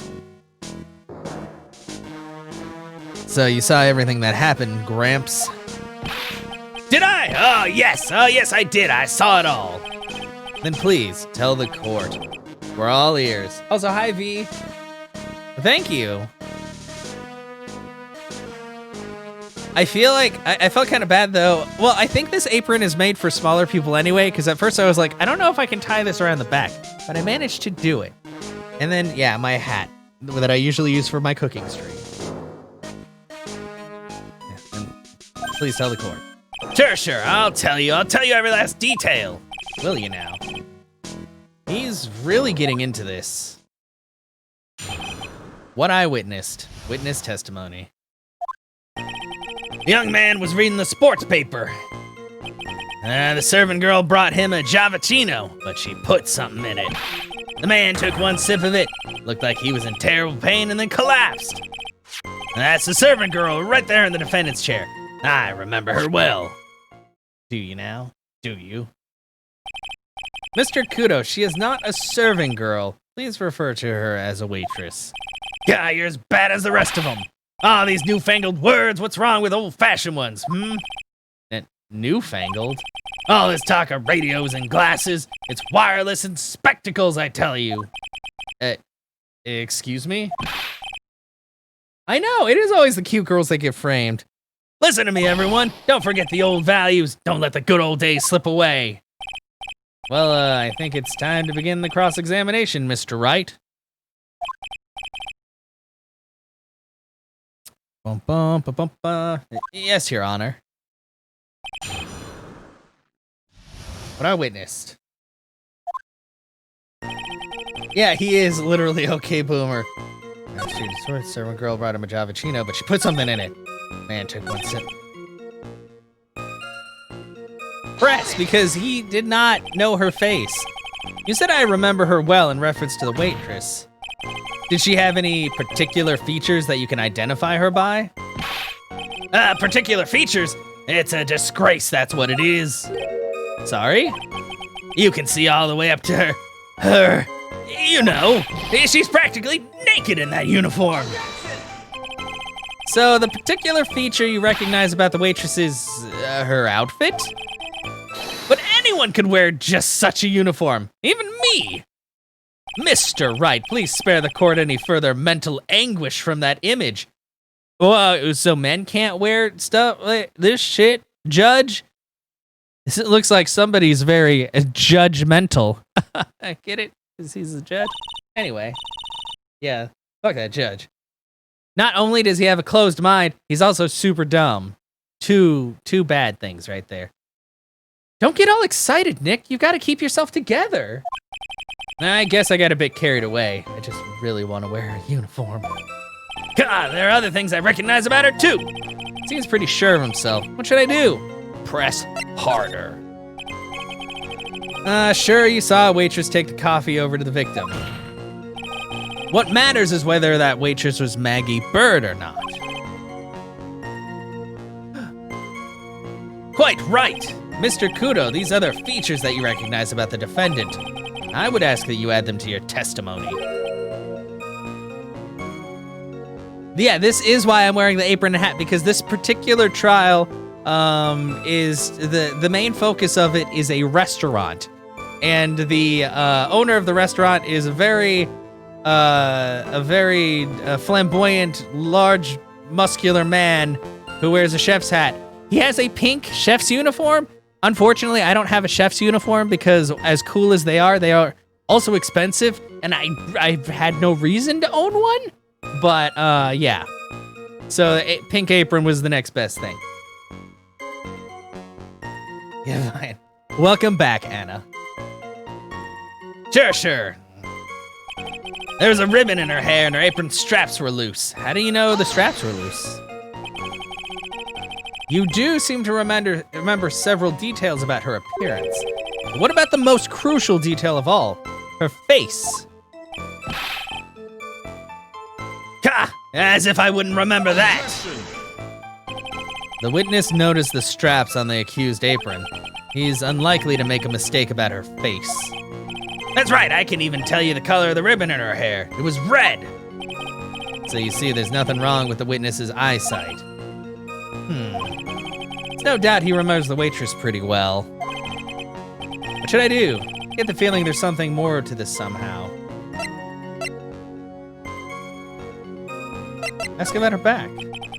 The identifying features you described are all things that you would see from the back. So what? Is it possible that, you never saw the waitress from the front at all? Objection. Yeah. Welcome, welcome. Ah, he's got you there, Gramps. People normally talk about facial features when they're asked to describe someone. But this witness's testimony is nothing but straps and ribbons. This is harassment. I tell you, I'm not obsessed with straps or ribbons. I'm just telling you what I saw. Mr. Kudo, the court requests that you add any details about any identifying features you observed from the front, that is, to your testimony. Yeah, creepy old man, stop staring. Exactly. I'm more okay with him than I am with the creepy dude from Hottie Clinic. Ugh, that guy's, his mannerisms were bad, but he's still not a great old man. And I hate this animation so much. Nobody's nose should be that bulbous and red. Sure. The old man's testimony is getting longer and longer. If I can't find a hole in it soon, it'll get even longer, I bet. There wasn't anything about that caught my interest about her when I saw her from the front. Oh, yeah? How about this? Mr. Kudo, I would like you to please take a look at this. Ha! That filthy thing would suit filth like you just perfectly. Yeah. Oh yeah, it was Panda's birthday on Sunday. I sang her a song, and so did Des, actually. Actually, it reminds me of what my grandson looks like, just after he's done eating. Have you ever seen this before?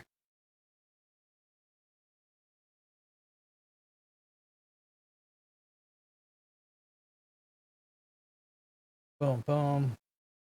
Of course I haven't. You think I'd forget something as dirty as that, hmm? Well, you half-witted clot.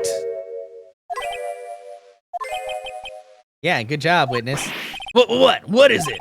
Ever since I said you half-witted clot, there's been an eerie silence in here. Mr. Kudo, this apron is the apron worn by the defendant on the day of the poisoning. A Backstreet? No. I just sang her happy birthday. I didn't sing any full songs.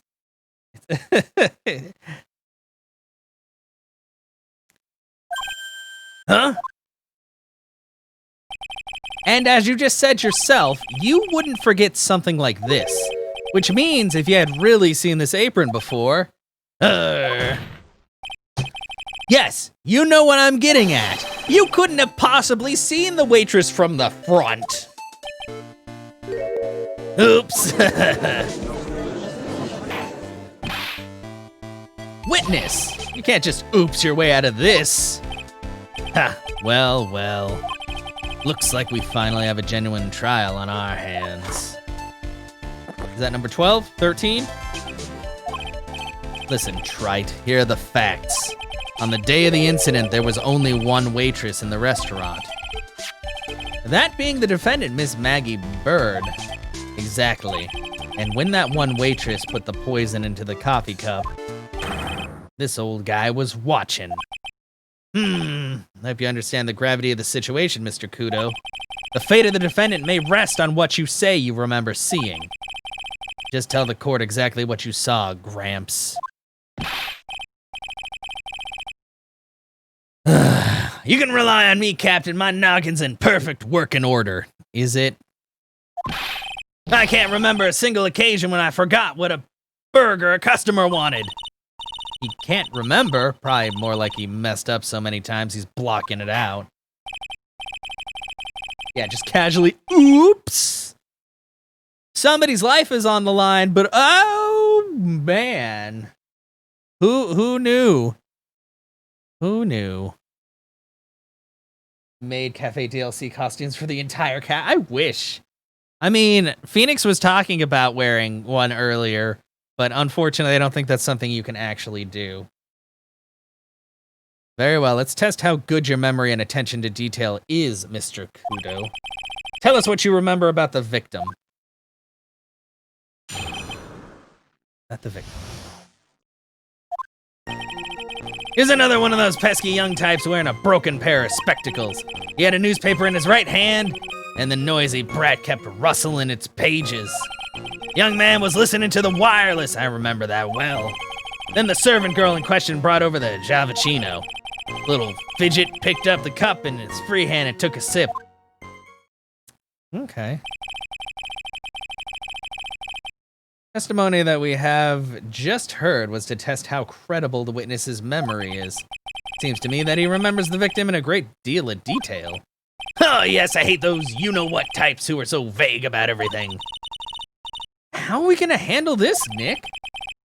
We only need to do one thing. You want to be a member of the Umbrella Academy? I actually haven't watched that, but I've heard good things. Which was on sale on Sunday, so you went to the store from... It was only... Oh, that's not even like a huge sale. I was expecting it to go down to like 7,000 or something. They gotta do better than that for you. We only need to do one thing. We just need to prove that the old man's memory is shot. Just trip him up, you mean? Isn't that kind of cruel? I suppose, but it's what I do best. And it's the only way we're gonna crack this case open. About the victim. Another one of those pesky young types wearing broken pair of spectacles. They weren't broken, he was wearing like a single lens glasses. Newspaper. It's wireless. Or... with his free hand. Press! His free hand? Yeah! Which hand was that? Weren't you listening before, cloth ears? I said he was rustling the newspaper with his right hand, didn't I? If his free hand wasn't his right hand, then which one was it? Ow, ow, ow! Huh. Perhaps the great Mr. Trite has 3 hands. Yeesh, I was only asking. No need to gang up on me and treat me like a freak. The whole point of this cross-examination is just to establish just one thing. That this old guy's memory has more holes than a slice of Swiss cheese. I guess we just need to find a contradiction in his testimony somewhere, huh? Anything will do, even the smallest detail. We just need one mistake and he's ours. It would have to be his...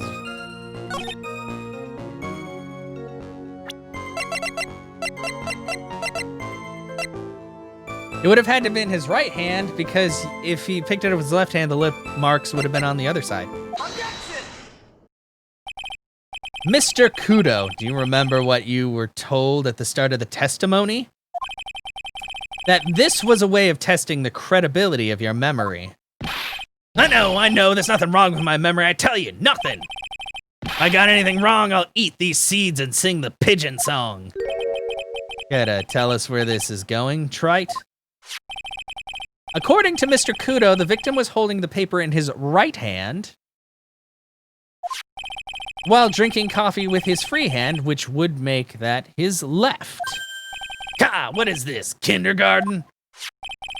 But I would like the court to please take a look at this. That's the cup the victim used, correct? Yes, and on the rim, you'll notice the mark left by the victim's lips. Yes, there's a stain left by the coffee. If you consider that where that stain is, you'll clearly see that the victim was holding the cup in his right hand. But how? Well, Mr. Kudo, the court is waiting for your epic performance. You said you'd eat those seeds and sing the pigeon song. Darg! I don't know if I want to see the pigeon song. Mr. Kudo, I'm afraid this is simply not acceptable. I think the witness had better go back to the park where he came from. Wait! If you think I'm gonna stand here and listen to you tell me I'm mad, you're wrong. I don't care about that dirty coffee cup. I know what I saw. You still insist on your testimony. That young brat was holding the cup in his left hand. Oh yes, no question, I'm a good law-abiding citizen, I am. And it's that dead young hotbot and you spiky-haired yahoo who are at fault. Who, me? Thank you, old man. We've heard quite enough from you already. Don't call me old man, old man. Been around for 68 years, I have. You can't ignore me. Listen to what I've got to say. Sorry, Mr. Kudo, but yeah, he is pretty annoying. The longer that I deal with him, the less I like him. Sure, why not? Sure, why not hear a little more? Mr. Kudo. This is my 16th cup of coffee. So this is your final stand. Thank you, Captain. You can rely on Victor. Oh, boy. The left hand or the right hand? The boy was wearing the earpiece on the same side as the green lens of his specs. He kept fiddling with it all the time. He was fiddling with it just before he picked up the cup, too. And then he used the same hand to pick up the cup. His left hand.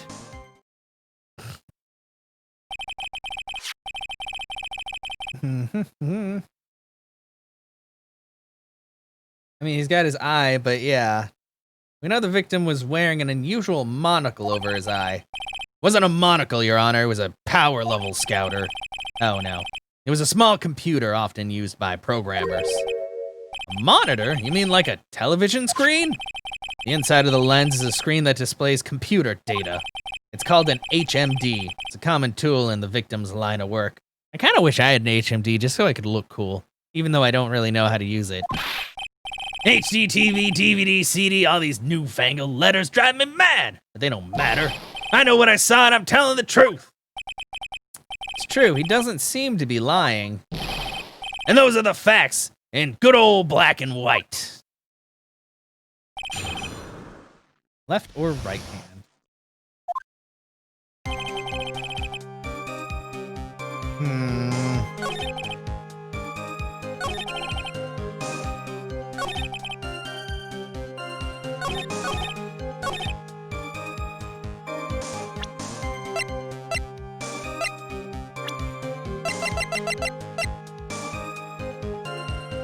Or an HMD over left eye, but his left eardrum was ruptured, so he would not be able to wear an earpiece in there. So I'm gonna present that.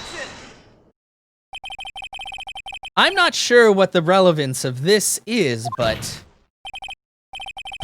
Mr. Kudo, there is something very strange about your observations of the victim. What?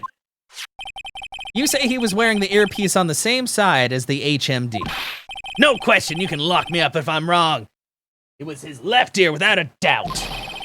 I could only see that side of his head from where I was sitting. I don't think so. What did you say?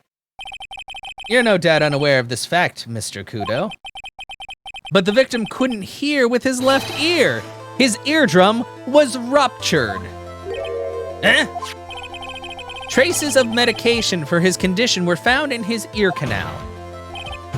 That's right, it's impossible that the victim was wearing the earpiece in his left ear. Because he couldn't even hear in that ear. Is that true, Captain? It is. Pigeon! Pretty pigeon! Okay, I think he's starting to do the pigeon dance because he's crazy.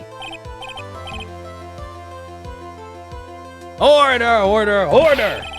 This witness's testimony is completely unreliable. He only saw the waitress from behind.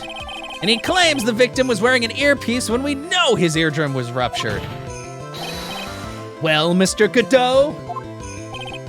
A single drop of milk is all it takes to destroy the pure black magic in the cup. This old man is my drop of milk. That's a what? What? Okay, well, whatever. Godot, calm down.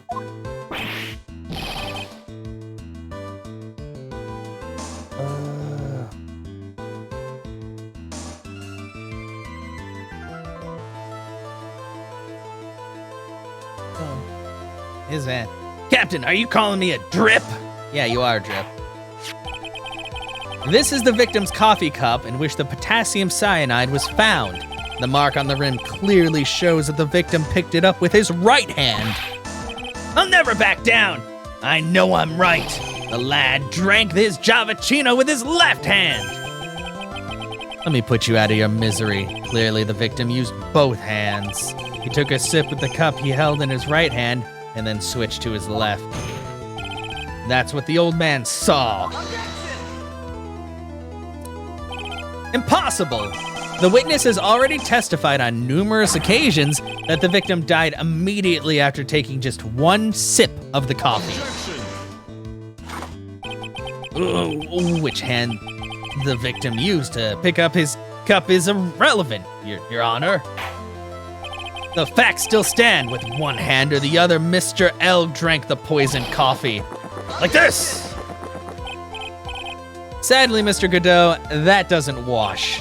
The point of this testimony was to establish whether the witness's memory is credible. And the results are clear.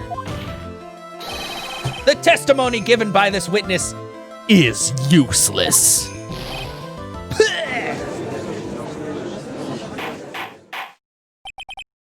I believe it is time to conclude today's proceedings. I'm satisfied that the witness is not deceiving the court, but to be frank, his testimony is a farce. Did you have to be so frank? Take that, you pompous old fogey! Sorry, Mr. Kuda, you can't reach me from there. I have the high ground. I'm ordering the defense and the prosecution to investigate this case further. That is all for now. This court is adjourned.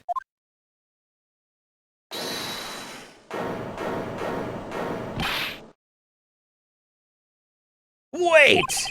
If we stop now, where does that leave me? Leave you, Mr. Kudo. Thanks to that blue-suited young upstart over there, I'm just a bumbling old man who can't even dot his T's or cross his I's now. Yeah, not embrace it, yeah. How is your bad memory my fault? I'm sorry, Mr. Kudo, but there's nothing I can do. I've kept my mouth shut until now, but there's something else that court should know. Oh, what's that? What? There's more? To be perfectly honest, it might not be anything. But I want another chance. I want another crack at you, you young shark. Ow, ow, stop. Me? He's looking at me like I'm some sort of evil shogun. Or maybe like the evil magistrate. Remember that from before? Well, everyone, what do you say to one final showdown? The final chapter in this eccentric old man's scrapbook. Sorry, Gramps. I've already had my 17th cup of coffee. What have you got to lose, Captain? I'll give you all the Javachino you want if you come to my house after the trial.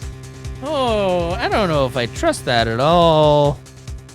Godot, don't take him up on that. Yeah. It's the final countdown. Do-do-do-do. Do-do-do-do-do. Do-do. Do-do. If you guys know that song. Sorry. My voice is getting kind of shot. Because saying, like, doing the gravelly old man voice really does a number on your throat. I should have probably made some, like, tea before I started. I'll give you, yeah, I'll give you the other judge. Pretty sure that's illegal. I think it is illegal. I may be 68 years old, but Victor Kudo is still a man. That's enough, witness. I believe it'll be quicker for the court to just hear your testimony. You bet! Much, much quicker. I thought it said munch, munch. You do? The Final Countdown is a good song. Can't believe this is happening.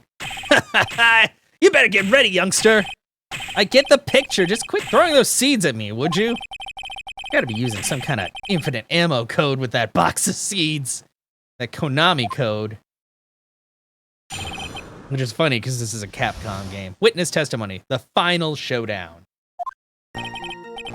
First of all, I want to stress that this might be nothing. I'm not too sure myself.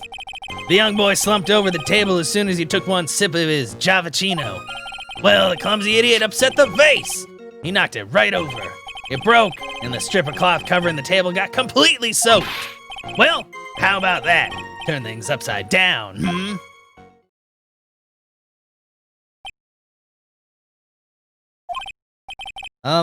Is that all?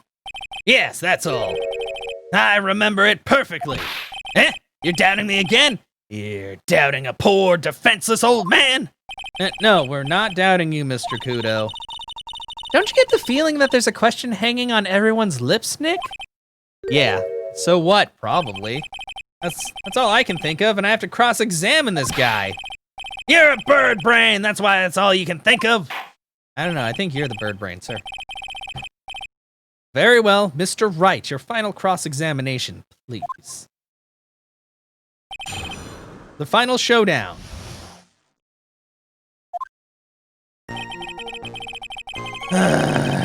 Sure. Have myself over there.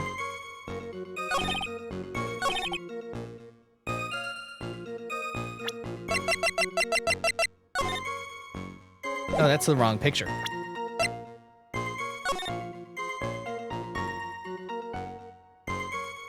I don't know about you guys, but that vase doesn't look knocked over at all. And that guy's definitely slumped and dead. I think this man is lying, or don't know what he talking about. So, present it! Mr. Kudo, this is a photograph of the crime scene. Oh, so what? Look carefully at the table. The vase is there, intact. Huh? Lost your tongue, Granddad? I'm no granddad of yours, hopscotch! Ow, ow, ow. Please stop. Enough! If you throw any more seeds in this courtroom, the cleaners will be here all night. Ah! Just say that you're gonna put him in contempt of court, like you should have a long time ago.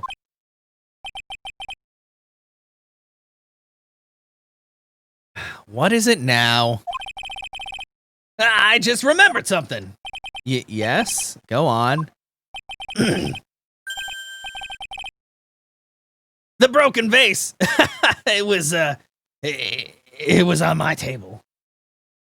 Yeah, it's okay. I used to need glasses. What? Well, you see, it startled me when the young lad collapsed, so I stood up. That must have been when it fell over. The vase on my table, I mean. Welcome back, Leo. We're tooling right along. The vase on your table? Yes, it was on my table, and that's how my groin came to be completely soaked. Man, I didn't want to know about wet old man crotch. Oh, no. Oh, that's not how I want to end a trial.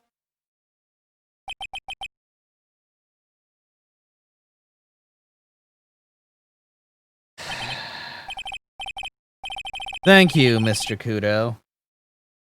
You've certainly earned your kudos for today. Oh, very funny, Judge Man.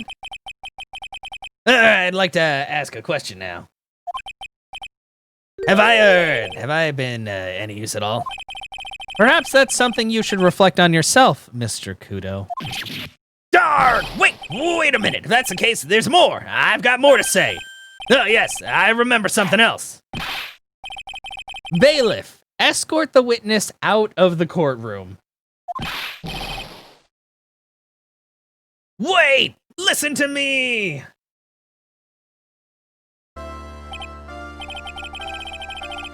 Well, we seem to have been considerably sidetracked. And I am still not in the position to deliver a verdict. No, nobody is. Huh? The defendant has not been positively identified as the waitress in question. Additionally, there are 2 disparities in the testimony we have heard thus far. The mark on the coffee cup and the victim supposedly drank from with his left hand, and the earpiece which was inserted into his left ear, out of which he couldn't hear. Wow, Nick, you did it! I therefore require both the defense and the prosecution to further investigate the facts. Yes, Your Honor. There is one more thing before I could call today's session to an end. One more thing, Your Honor? The witness we just heard from. He is most insistent that his testimony should be of use. So he summarized it accordingly into this statement. Okay. You may each have a copy of it if you wish. Whatever, the prosecution doesn't need props like that. Godot's really mad, huh? Yeah, I would be too. Very well. Here you are then, Mr. Wright. There are 3 copies, my own, yours, and Mr. Godot's. Yes, Your Honor. Victor's testimony added to the court record. When the incident occurred, I broke the vase at my seat. I'm sorry. Cool testimony, bro. I'm sorry? This isn't a piece of testimony. More like a 5-year-old's apology. What the heck are we supposed to do with 3 copies? That is all. This court is adjourned. To be continued. God damn.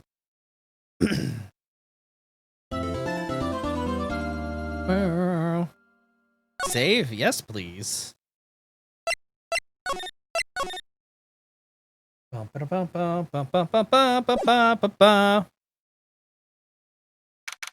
January 7th, 12:52 p.m. Wright and Co. Law Office. I always forget that that this always starts off like early in the morning, and then the rest of the day we're investigating again. Because the next day we have to trial again. So how do you think the trial went this morning? How do you think it went? It was terrible. Got a bit crazy in there. I just wonder if that killed our chances. Yeah, I guess he did get out of hand. It did get out of hand. Mr. Kudo's testimony did nothing to help us.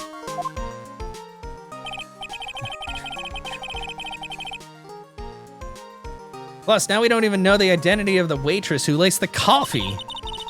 All we know is what the old Mr. Kudo saw. The apron straps and the ribbon. She wasn't wearing a ribbon, was she?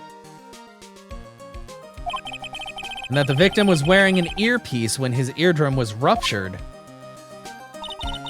Talk about a terrifying case of contradictionitis. That's not a word. Time to play doctor and find ourselves a cure then, huh? Yeah, we've got to find one for Maggie or she's gonna have a terminal case of guilty. Can we stop with the disease puns? What to do? Well, I'm officially at a loss as to where to start. Yeah, me too. Let's try some brainstorming. You go first. Guess we should try to put Mr. Kudo's testimony to some sort of use. Yeah, that's true. We need to figure out the identity of the waitress and who the victim really was. Somehow I think the key to this case is that got to be at Treviet. Well, that's where everything happened. Well then, let's go back there and check it out again. Oh, and we should drop in on Maggie and see how she's doing too. Okay, what about ideas? So, anything on your mind? Actually, there is something. I was wondering about Zin Yop, you know, like what he's like and stuff. Oh yeah, I almost forgot about that guy. I had to beat you so hard I feel like yous was smooching with an express train. Yeah, he's crazy. Phoenix Wright, you saying you's Phoenix Wright. Cause I'm Phoenix Wright, the one and only. Yeah, no you're not.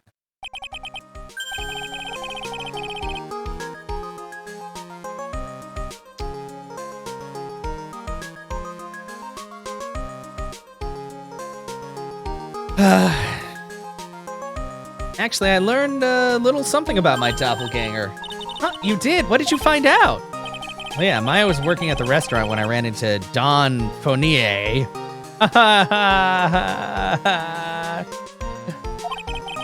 Let's just say he was a terrible version of me and that I wanted to sue for defamation. What's that guy's story anyway? What does he have to gain by impersonating me? Why is he a part of the Yakuza?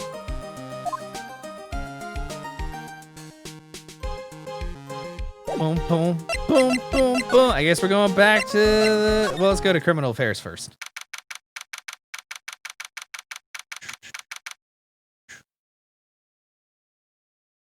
Police station, criminal affairs department. Looks like Gumshoe's not here. Never mind that. What's going on? It feels different in here somehow. You think? Yeah, everyone seems to be on edge. What are you doing? Call in the officers for the briefing, quick! Can't you shut down the station server? Chief, quit playing on the internet. But my email pen pal, Leet Asian Princesses. Save it for later, I'm turning it off now. No! Leet Asian Princesses! Everyone's keeping busy in here, huh? Keeping busy, more like panicking if you ask me. Something's going on, something big. This must be the chief of the detectives here. He looks lost now that the power to his computer has been cut. Oh well, I guess I'll just have to write her a real letter instead of an email. Alternatively, you could write up some reports. Just a suggestion. Dear Leet Asian Princesses, how are you? I'm okay. How was the show last night? Wow, what an awesome job. Maybe I should send in my resume and become chief. Yeah, wow. It's so easy. Okay, back to the detention center.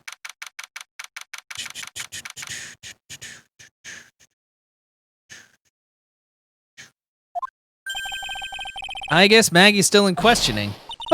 But we've got questions to ask her too. Maggie! Maggie! Keep it down, Maya. This isn't a playground, you know? Well, I guess we're just going to the restaurant. January 7th, Très bien. Empty as usual. Yeah, and it's lunchtime too.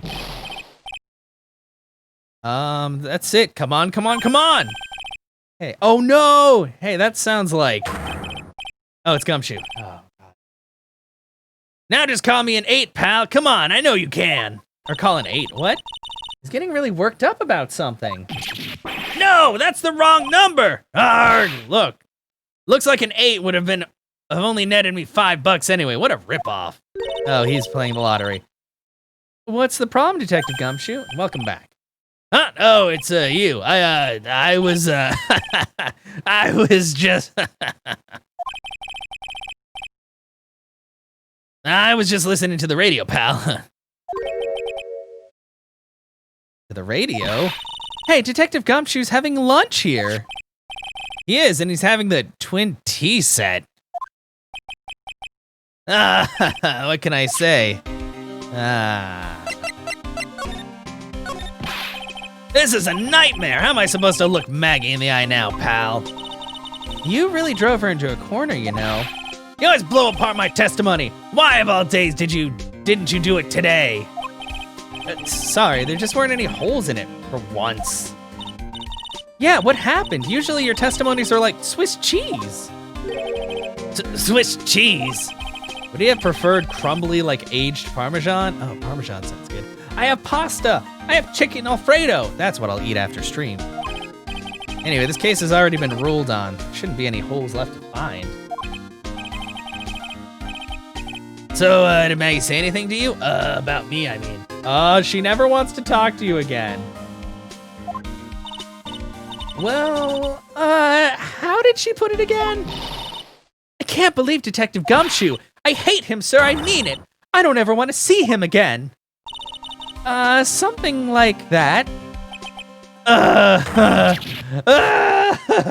No! But please, Detective Gumshoe, I didn't mean... Why? Why is this happening? He's banging his head against the wall, Nick. Oh man, poor Gumshoe. So, did you like the Pt.20 set? Yeah, Maya made Gumshoe cry. Maya's rude as fuck. Leave that boy alone. Damn. I never paid that much money for lunch before. I was so nervous my hands were shaking. So, how did it taste? Well, for $20, I guess, I don't know how to describe it, really. It was, delicate. Delicate? You mean you liked it? It didn't taste bad to you? What's the matter with him? Looks like he's thinking. That's it! I've been trying to think of the right word to describe the taste. And I just realized it's bad. That's it. It tasted bad. How hard is it to think that it tasted awful? Hey, what's going on, Showtime? How are you doing? Yeah, Gumshoe, he's gonna be okay. Oh, man. It's just kind of hard to admit it to yourself when you paid 20 bucks for it, you know? Oh, no. I will admit when something tastes awful. I don't care how much it costs.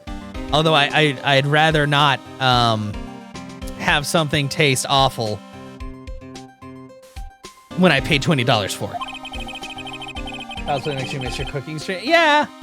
I mean, I want to do cooking streams again. I actually stuck an SSD in my old rig, and I'm gonna mess around with some stuff. I gotta get OBS back on there. I actually need to hook it up to the internet so I can like update things. But like it's only a quad core, and it's got not a very good, not the best graphics card in there. It's got like a NVIDIA 1050 Ti, which obviously is very old. But if I use it purely for like cooking streams and like camera streams, I think it should be able to handle that just fine as long as I mess with the settings a bit.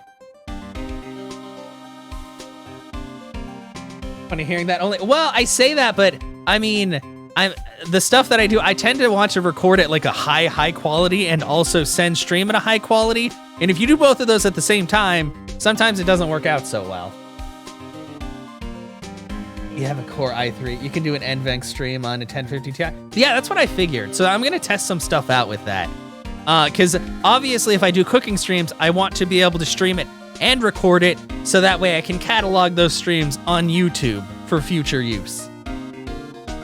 Because I don't really like downloading from Twitch's thing. Like, the quality may be similar, but I feel like it's higher quality if I record it via CPU and then stream it via NVENC. So, 10 years ago, yeah. Like, the thing I have in there is an i7 3770. The only thing that really sucks is there's the straight 3770. It's not the K, so I can't overclock it. It's only stuck with the Intel speed step. But it's a decent, it's still a decent processor. It would just be a lot better if I could actually overclock it. But the thing is, it was taking too much load to try to stream games and like play games and stream them. So I'm glad that I made the switch. But yeah, definitely just for straight up recordings, it should be just fine. Stream and record both. Yeah, that's what I figure. Oh, through NVENC? Oh, I usually just make stream NVENC and make OBS like the recording CPU. And it's only running at like 11 or 12% right now. If I try to make it record slower, that goes up a lot more, but... All right, have a good one, Anna. Say hello to your parents for me. I hope you have a great dinner. I mean, well, they know who I am. I'm the guy who curses on the internet and is probably a terrible influence. But I hope that you have a good one. Yeah. Maybe he should have found out the price after he had finished eating. Eat pozole. Oh, pozzole's so good. Oh, like seriously, Anna, I just need to get you a camera so you can take pictures of all the food you eat. Cause that sounds really good. Hey, Nick, maybe that's why Glenn Elg came here. Maybe he heard about the super fierce twin T set. If by fierce you mean fearsome. Speaking of Glenn Elg, that reminds me, we still hardly know anything about the guy. Why don't we ask Detective Gumshoe what he knows, seeing as he's here? Okay, talk about the radio.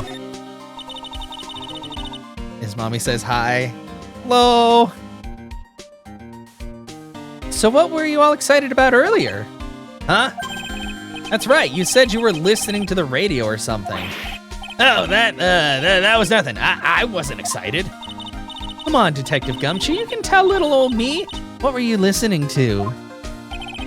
Nothing, really. It was just the daily exercise show. He's lying. It's obviously the lottery numbers. What the, a psych lock? This lunch special's lobster sure is great. Then why are there tears in your eyes?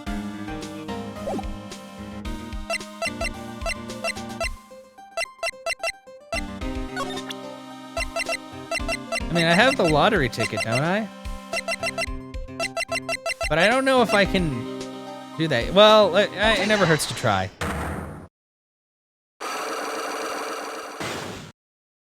Poor Gumshoe. He just wants money. He just wants love and money. And unfortunately, both of them are very out of his grasp right now. The radio. All right, Detective Gumshoe, tell me the truth. What were you listening to? No way, pal. Now that you've made a big thing out of it, I'm not gonna tell you. We'll see about that, pal.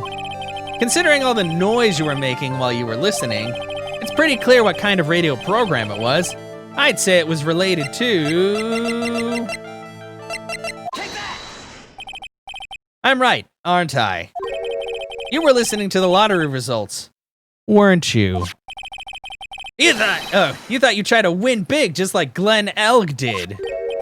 It's like you can see right through me. Well, Gumshoe, you wear everything like on your face, so... Huh? I cracked him already. See, pal, that's why I said it was nothing. Well, yeah, but still, like, come on. Unlock successful. Very sad unlock. I'm usually pretty lucky, so I figured I'd give it a try. You know what, Gumshoe? I don't know if I'd call anything that you do lucky. I mean, you're a cool guy, but damn, man. What's with everyone in the lottery? So, how did it go? I won 50 cents. Oh, Gumshoe. Oh. It'd be better to win nothing at all than half a lousy buck. I was so mad. Yeah, I know the feeling. About the same kind of ticket as Mr. Elg, see? And they got this special radio show when they announce the winning numbers.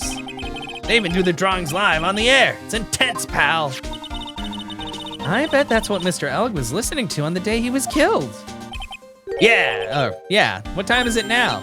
It's just after 1:30. And are the lottery results always broadcast at the same time? Yeah. Look, I got this flyer when I bought the ticket. Experience the most thrilling 10 minutes of your life every Monday at 1:30 p.m. Millionaire Radio. Millionaire radio flyer added to the court record. Sweet, wealthy somebody to treat him like precious human. He does. Unfortunately, everybody who's wealthy in this game is also, like, the biggest jackass. So, I mean, damn. Or they're in jail. Oh, one of the two. There is no in between. Millionaire Radio? That sounds so cool. I want to try it, Nick. And buy a ticket, Maya, with your own money.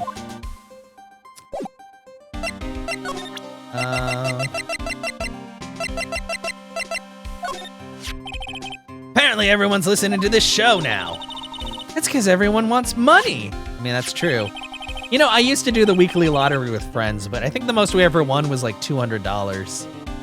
Because we were all like, all three of us are going to buy a ticket, and if one of us wins, we'll just split it. And what did we end up doing with that $200? We bought booze. I mean, I think we also bought groceries for the week, but there was definitely a lot of alcohol. They say the victim, Glenn Elg, was really into gambling. Yep, you can't beat gambling. I love it too.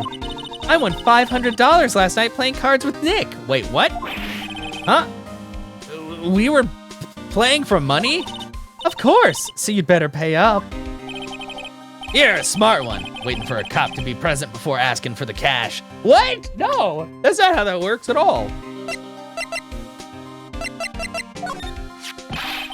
That's the apron Maggie was wearing. Yeah, it still smells like her too.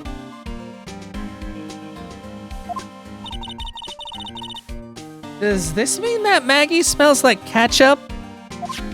I mean, it is something, yeah. It's something for sure.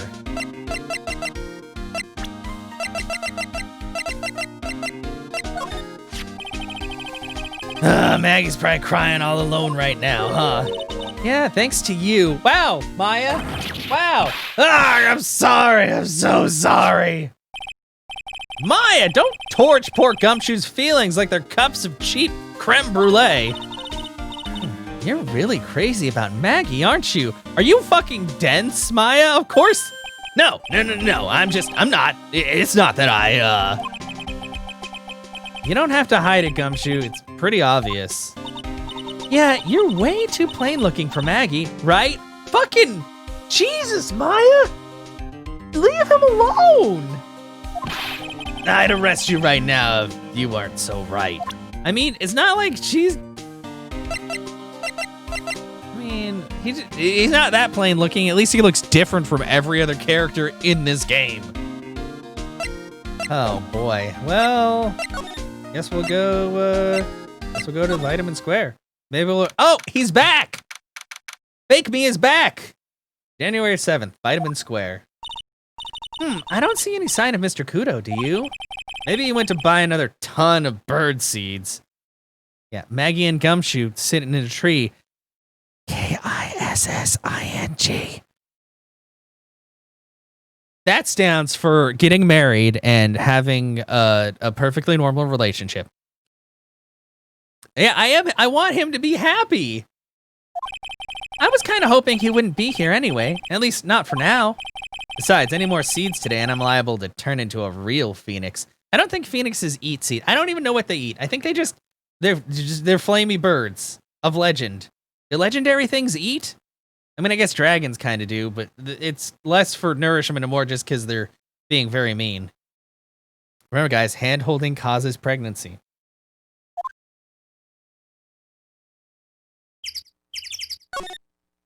What's this? Hey, check this out. Yeah, I noticed. I wouldn't get too close to that if I were you. Otherwise, you might be in for a shock. My phony must be lurking someplace nearby. Just imagine a tiger loose in the city. Meanwhile, the real Phoenix is like an abandoned chick lost in a vast urban jungle. Huh? Don't worry, someday you'll grow up and become a ferocious tiger too. Don't lose hope. Chicks don't even turn into tigers. Why is she trying to pep talk me into becoming my phony? Hey look, pigeons! Yeah, and heaps of them too. Did you know that pigeons are a symbol of peace? That's a dove, not a pigeon. Poor things. So they can't be symbols of peace and harmony just because they're gray. Is that it? You're overthinking this one by just a smidge, Maya.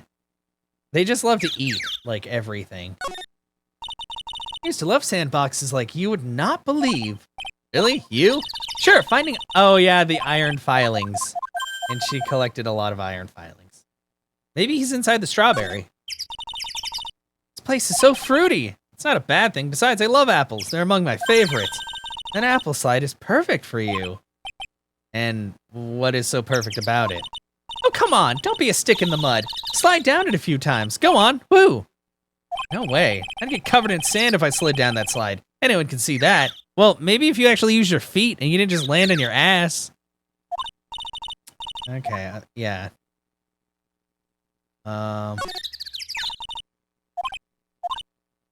Eat a lot of oranges to ward off stuff. Sorry, this is all stuff I've seen before already. Well, shit.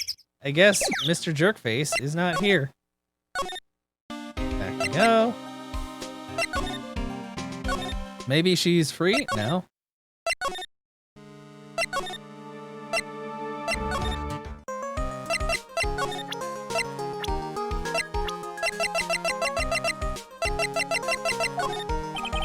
Do you know anything about this, Maya? Wow, you're not even... I wouldn't say you're worldly wise. Just say yes or no, yes. Okay, shit.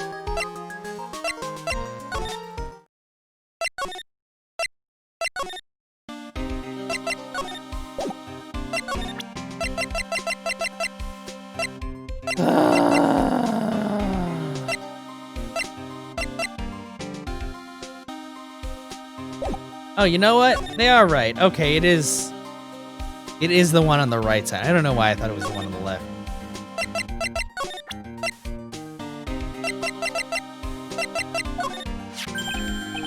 Hey, are you putting this up for sale, pal? No! Why? Why would you want a busted up scooter like this anyway? Yeah, plus the seat's all covered in pigeon poop. Who cares? If it runs, that's all that matters to me. My phony was riding this bike. Maybe I'll head back to the park, it'll be there again. Okay, well, I went to the park, and then nothing fucking happened, Phoenix.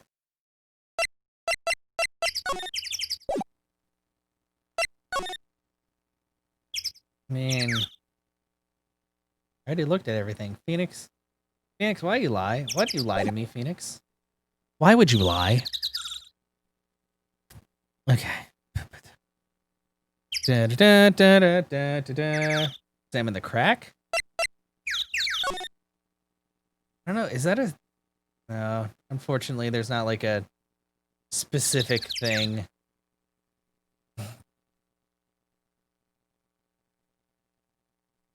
Oh.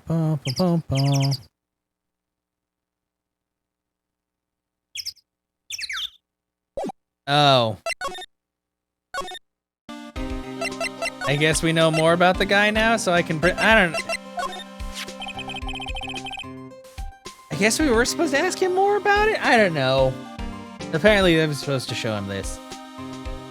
This guy was a real programming genius. They called him the walk-in computer at the place where he worked. What happens when he crashes through? Does he just stop moving all of a sudden? Or when he crashes, though?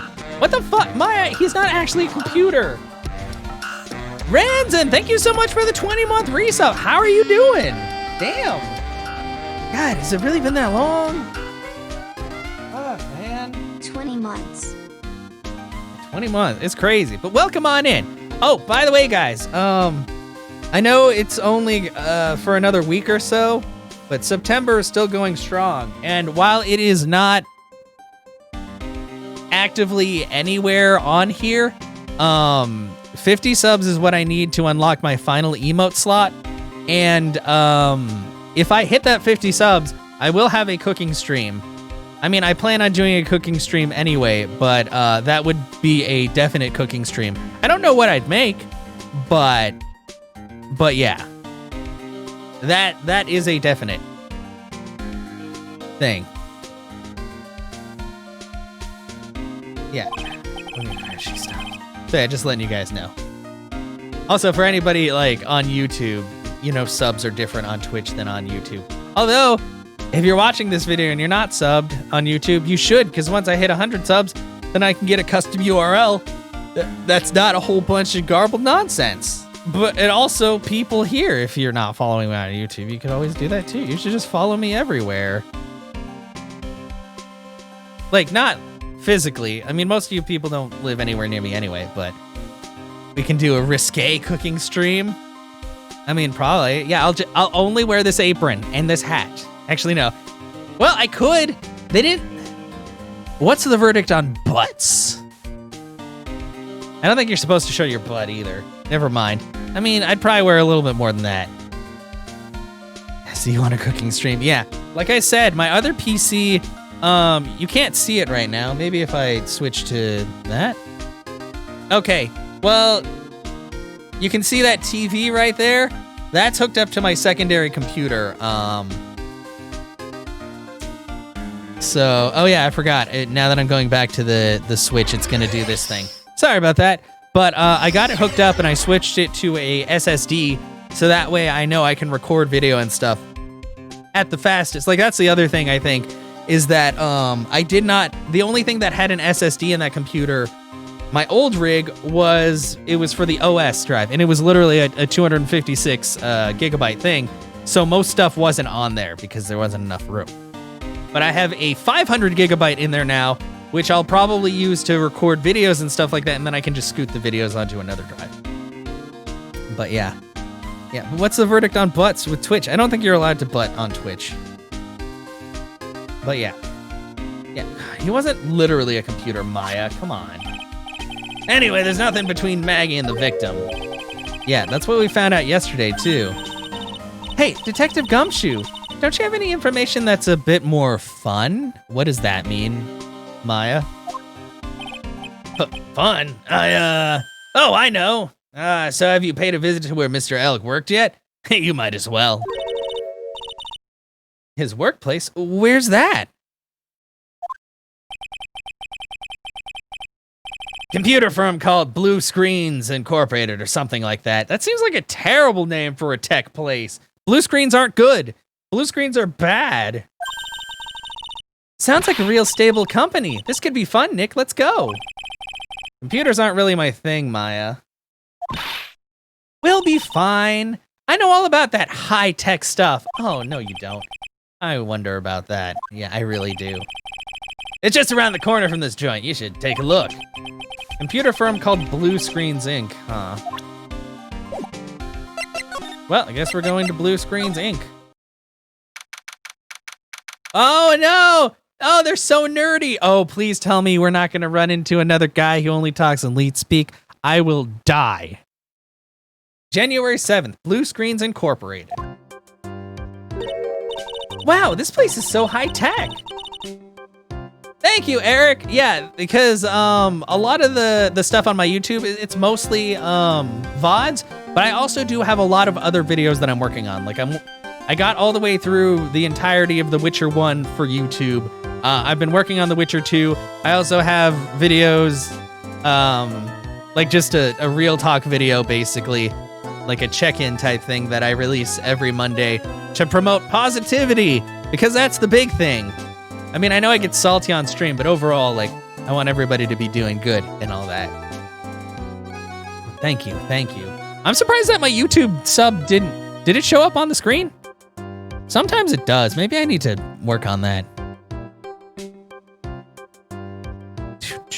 Because technically, Streamlabs is connected to different things, but yes, hopefully you enjoy it there. I do have a lot of stuff, and I'm trying to take more like random videos and things. It's been very rainy though, so I haven't been able to go out to do a whole lot, but later on, for sure. Wow, this place is so high-tech, you can almost smell the electricity in the air. You can't smell electricity unless it's burning, and that's bad. It is a computer firm, Maya. They can't work without electricity, you know. Who are you? Oh, it's a lady. What is she wearing? Oh, hello. I'm sorry, access is restricted to authorized personnel only. This is a computer programming laboratory. There are far too many trade secrets that could be leaked. She's kind of cute, though. I mean, I don't know, there's something about that haircut. It's just her color-coordinated clothes. Wow, what secrets? Everything you see here is classified. No information can leave this building. Understood. Who is this woman? She's like a robot from some kind of whacked educational show. Why did you have to say it that way? My name is Lisa Basil. I'm the company director. Director? She's human. She seems more like a ghost in a shell. She seems more like a ghost in a shell. That's a popular anime with like futuristic-y type stuff. Good job, Capcom! And that thing over her eye, isn't that the same device as Glenn Elgs? I just realized that his name is a palindrome. I don't know if I noticed that before or not. That's a DMH, right? Nice try, but it's the other way around, Maya. It's an HMD. All of my programmers here at Blue Screens Inc. are supplied with HMDs. And do you write programs too? No, I just enjoy wearing this. They are pretty cool. I wouldn't mind one. Okay, well, hello, future lady. How come your pop culture reference is showing? Yeah. So what exactly is this firm's business? I will try to simplify it so that you can understand. We analyze the data management systems required by certain branches of industry, and then deliver optimum operating systems and source-level components to them. Huh? You lost me on the corner of analyze and management. Edumacation. Bring it back. It doesn't matter. They analyze stuff. You got that much, right? The software we produce is distributed on CDs. CDs? Yes, compact disc, digital optical storage media. Of course, CDs are used for software as well as music. It is a small firm, but all of my employees are first-class programmers. Let's ask one of them what they are doing. God, this guy. You wouldn't even need to wear glasses. The screen is right in front of your eye. Excuse me, what are you working on right now? I'm researching the impact of time slicing on logical access to global obviously program structures influence response time and performance. So the code variables and message memory overheats. Well, you get the idea. This is the sort of thing we're involved in. Did you good people follow all of that? Yeah. Your blank smile just said otherwise, Maya. What happened? You know about what happened, right, Miss Basil? Yeah, their screen is right in front of your eyes. Exactly. You mean about Glenn being poisoned? Yes, I know. It's terrible. Can you tell us anything that might be helpful? I don't think so. A police officer was here earlier, too. You're not myopic like me. Well, I also had lasers in my eyes, so... But I did have... My left eye was worse. I had really bad astigmatism. Oh, which reminds me. I actually... one of my friends, posted a picture on Facebook, and she had colored contacts in, and they looked really good, so I commented on them. And I was like... I kind of thought about trying them, but I never did it. And she's like, you should totally do it. You'd probably look really good with green. And I was just like, thanks, actually. So now I'm considering that, but I have to figure out where to get them from. I'd probably talk to Dez about that because Dez has a lot of different contacts. But I'm not sure. I guess I'd have to get astigmatism for my left eye still, because even though LASIK fixed my vision, I think my eye is still curved weird. I don't really know how that works, because literally LASIK just burns like the cones and the whatever in the back of your eye to get everything to get all right. And I mean, I thought astigmatism would lower my chances of being able to get it, but they were like, oh no, you're like in the 99 percentile. And I'm like, oh, okay. Okay. But I couldn't tell him anything either because the waitress who committed the crime has nothing to do with Blue Screens Incorporated. Oh.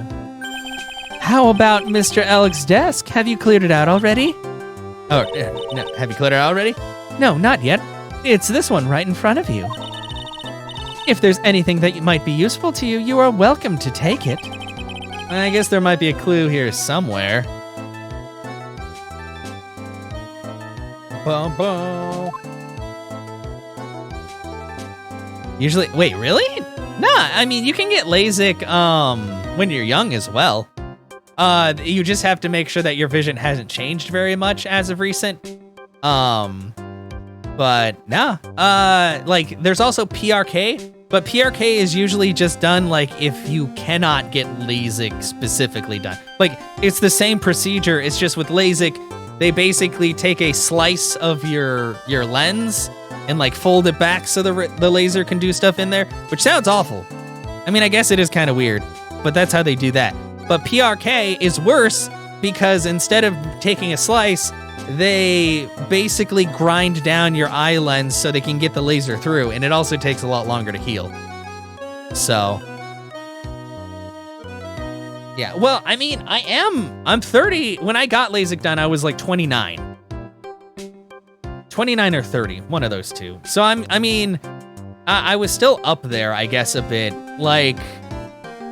I think the youngest they'll do it is in your lower 20s, unless your vision has somehow stabilized when you were a lot younger. Okay, well, I guess I'll examine his desk. Thank you, Miss Basil. No clues here. No. What are you talking about, no clues here? Oh, those are all receipts. Wow, look at this mess. Looks like they're all betting tickets. What kind of betting tickets? We're betting on which horse will win a given race. They're horse racing tickets. Oh, so this guy just loved to gamble. Oh wow, his drawers are stuffed full of these. Looks like they're all losing tickets though. Losing horse racing tickets. Horse racing betting tickets found in Glenn Elg's desk. There's over 500 of them. This many tickets would get you what? A buck down at the recycling center? But I didn't know you were so hard up that you try to profit from the dead, Nick. I'm just taking them as evidence, Maya. But yeah, I went with a couple of friends who are both older than me. I think they were about 40. I'm not really sure. I know they were definitely older, but yeah, like when I went, they check your age and then they check like your previous, they basically check like your history, to see like what the difference is. And if there's like too much of a difference, then obviously they're like, no, your eyes are changing too much. But apparently I was in the high percentile. And I mean, it's been years since I got it and my sight has not deteriorated, so. Whoa, look at this desk, Nick. What a mess. Looks pretty average to me. But you can't get any work done with everything all over the place like this. You think? Real whiz kids can work under any condition, you know? She's trying to hint that I should tidy my desk more, but I'm not biting. Clean up my desk when Maya stops asking silly questions. No hurry then. Hey, this calendar. What about it? If this is another hint about tidying, you can forget it. Someone's marked December 3rd in red pen. December 3rd? That's the day Mr. Elg was murdered. Is there anything else? Yeah, it says meet with the tiger. The tiger? Glenn's calendar added to the court record. On December 3rd, the day of the incident, there's a note saying meet with the tiger.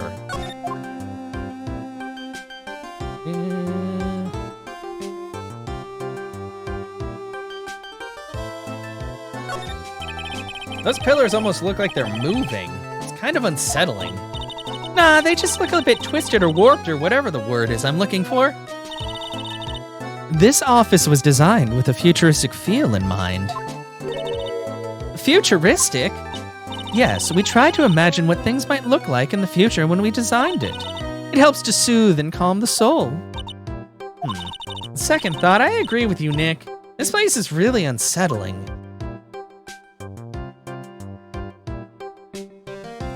Yeah, I know, my eyesight, I remember the first time I needed glasses was when I was like 7 or 8 years old. I think I actually needed them about a year or two earlier, but I was very stubborn and I did not want to wear glasses.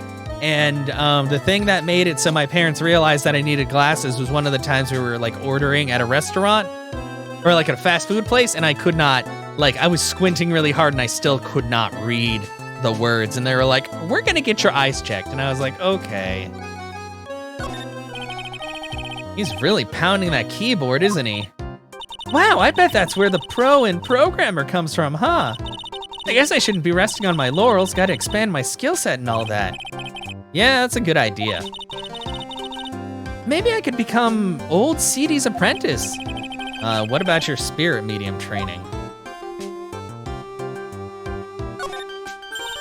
Hey, look, Nick, it's a supercomputer. It looks like it's really smart and wise, doesn't it?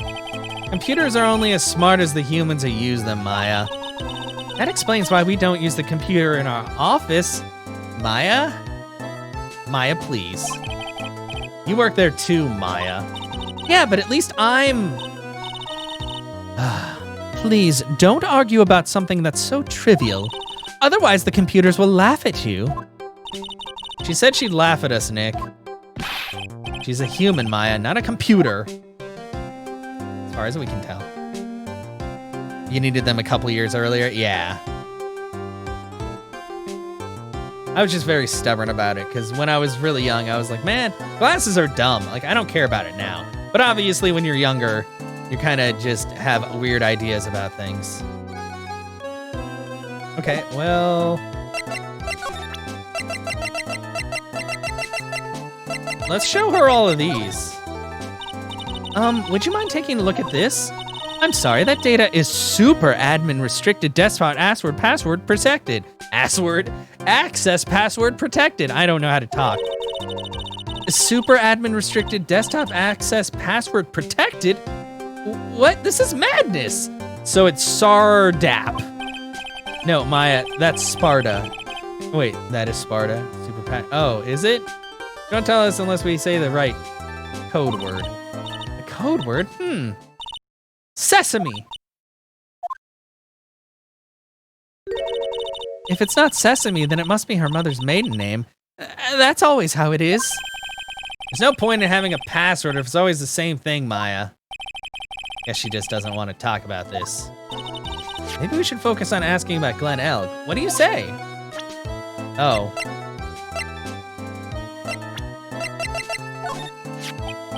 About Mr. Elg. He was a top programmer. I would even say he was a genius. But he did suffer from one or two bugs in his personality. Oh, like what? He was a bit of a loser. Perhaps that would be the best way to describe it. And that's what got him into trouble.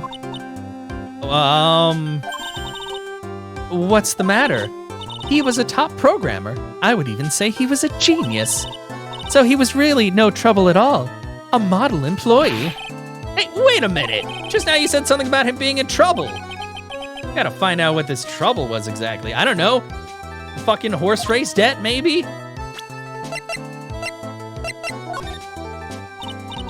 Would you mind taking a look at this? Okay, she's gonna say the same thing. It's Sparta.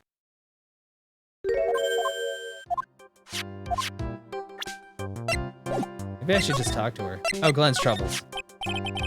About Mr. Elg. Was he in some kind of trouble? I'm sorry, why would you think that? I thought you said something, about it just now? You said he got himself into trouble because he was a bit of a loser. How many? Whoa, goodness, that's a lot. 3 Cyclops? I guess Mr. Alec is like every other man with his own pile of secrets.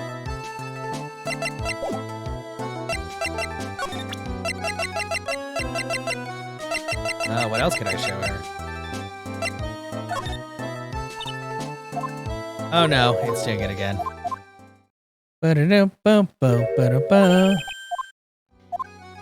Sup, ho? Hi, Seer, what's up? Welcome on in. I did ask about him.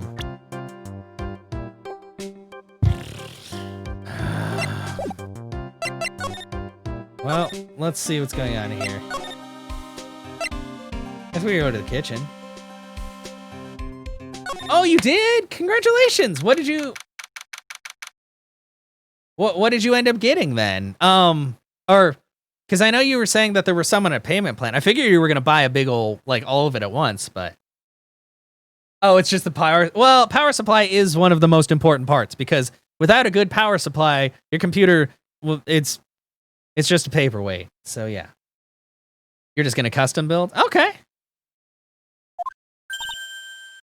Because it definitely ends up like while the prices of the stuff you showed me wasn't too bad considering the market price of the parts, it definitely adds up because they charge like they basically charge what is the word I'm looking for?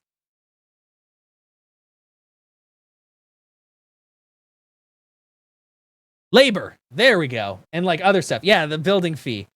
Because and honestly, it's really not that hard to put a computer together. I say that after building many of them, but yeah, like, and if you have somebody around you that's like, I'd help you out if it wasn't for the fact that Florida is not anywhere near Texas, but oh, that's a good one. I mean, I don't really do much RGB stuff, but 850 is definitely more than enough for anything that you plan on doing. That's not bad at all. I mean, yeah, I wouldn't mind. Like, if you need help, I will totally video chat with you for that. And not just so I could see you, but partially for that. You have so many RGB. I think the only thing that's RGB in my computer, I don't even know if it's considered RGB. My pump, the pump on my cooling system, because I have a water cooled system, has like the symbol emblazoned on it and that lights up. That's basically it. Well, and I guess the side of my NVIDIA card also has MSI like lit up on there. I don't really do a lot. You're doing fan, not water? Yeah, and I mean, that's fine too. Like fan cooled gets the job done. If you want to overclock, water cooling is a little bit better. Like you can still get overclock on fan cooled as long as it's a good fan, but If you just need something to keep it cool, then fan is more than enough. You don't trust water? Wait, fair. Huh? Mr. Armstrong's talking to someone. Who is that? Oh, it's that lady again. I'll be back next month. Oui, naturalmente. I will be waiting for you. If you haven't got it by then, I'm afraid it might get a little hot around here. Wonder if that's the other waitress. None. I will have everything ready, I promise. I love fire, you know. I love the way it crackles. None.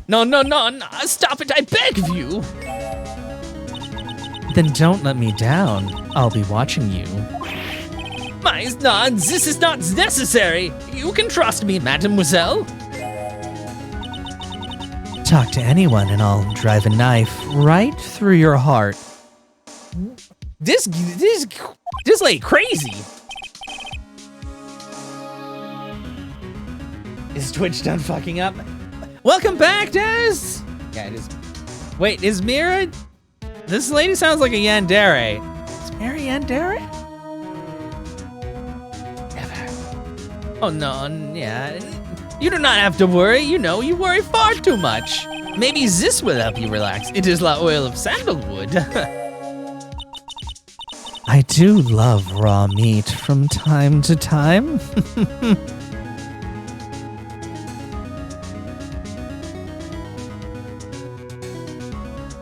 Does Mir love raw meat and threatening to stab people in the heart and also fire?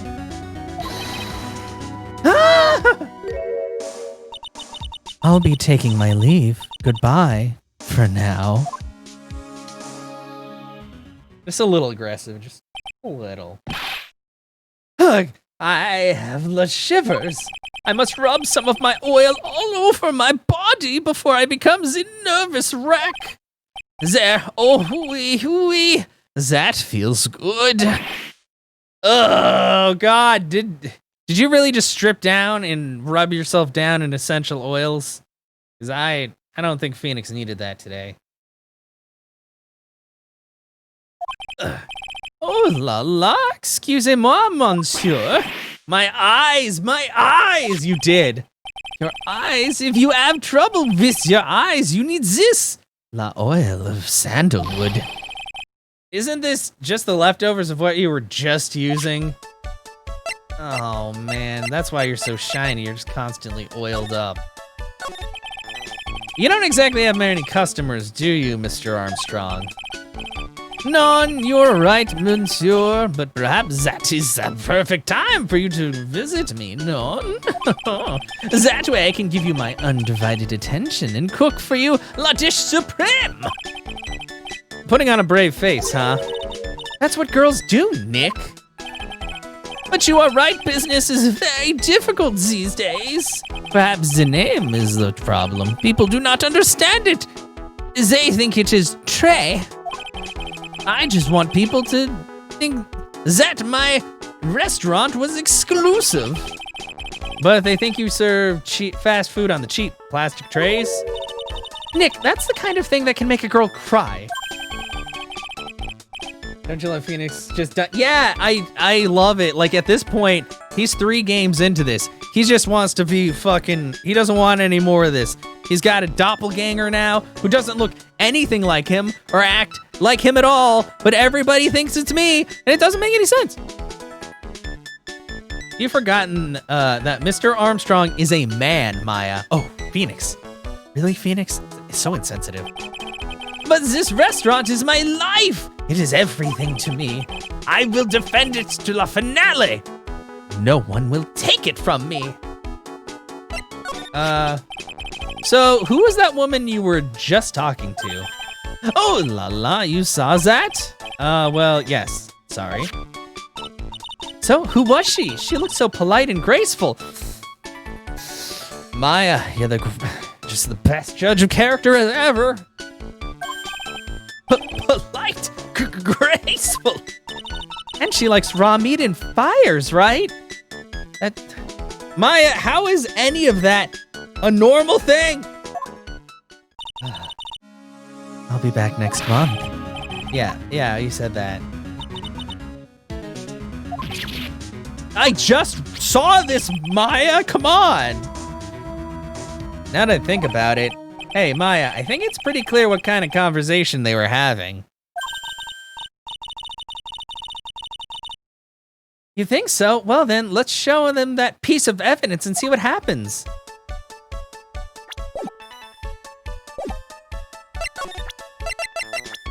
Wow, she actually knew what I was talking about. So long as that paper exists, I am but a delightful angel with the broken wings. An angel, huh? Doesn't bode well when you think about it. Yes, welcome, welcome. But yeah, but if you need any help, sir, just let me know, and we can totally video chat. That's funny. That's actually what Des did when she was upgrading her computer. Is I think she was on video chat with one of our friends who's very tech savvy. They kept harassing me month after month. In the end, I had to give in. I agreed to help them. Help them with what? Mas bien, sir. If I did not owe them the money, I would have refused. But my hands were tied. Please, what did you agree to help them with? None, I cannot say. If I tell you that woman, she will slice me up and eat me with the salad garnish. Ew, I hope he doesn't mean that he'll literally be sliced up and served with garnish. That's gross. I'm gonna guess that woman has something to do with your loan contract. Am I right? Please, Mr. Armstrong, tell us about that woman.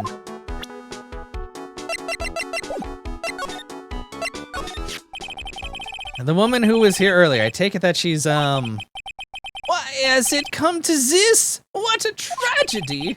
Suddenly I find myself so deep in the debt. It is a sign of the bad world we live in, huh? No, I'd say it's more of a sign of the bad culinary skills. Wow, Phoenix. You just... roasting. The woman who was here, the scary woman, she is from the loan office. Loan office? Is that where you borrowed $500,000 from? A tender lender it is called. She didn't seem very tender. Catchy name, just hearing it makes me want to borrow some money. No, Maya, stop. Please, you must not borrow from them. If you do, no more than $10. $10? Sounds like your whole monthly stipend, Maya. Wow. Hey, I get more than that, thank you very much. I get $11. The murder, maybe? Yeah, I feel like because he only saw her from behind and she has long hair, she may have been, or there's probably someone else we're missing. Like, there's always a million surprise characters in these stories. Yes, the meat is tender. So Tender Lender is the loan office that you borrowed $500,000 from, huh? I wonder if they got anything to do with this case. Tender Lender. I am a weak woman. When I am upset, I have to buy something nice to cheer me up. Ah, yes, retail therapy works every time. Thanks to him, loaning me the money, I have to pay back $500,000 now. I am like his slave. I have to do everything that he tells me. Who is he? La Tiger? The Tiger? He is la manager of the Tender Lender, terrifying man! La big city mobster. When he shouts at me, my knees are trembling and his voice is ringing in my ears for 3 days. As soon as I hear the noise of the battered old scooter he rides, I start to cry. Big city mobster who rides a battered old scooter. Does this guy resemble me by any chance? Yeah, the meat. Oh, that reminds me. When I finish streaming, we're gonna have my chicken Alfredo. I'm so excited for food. Yeah. Oh, no. This man has a presence, a most formidable personality. Although, he does have a spiky hair, just like you. Oui, there is a resemblance there, I suppose. Sounds like this loan office is worth checking out after all.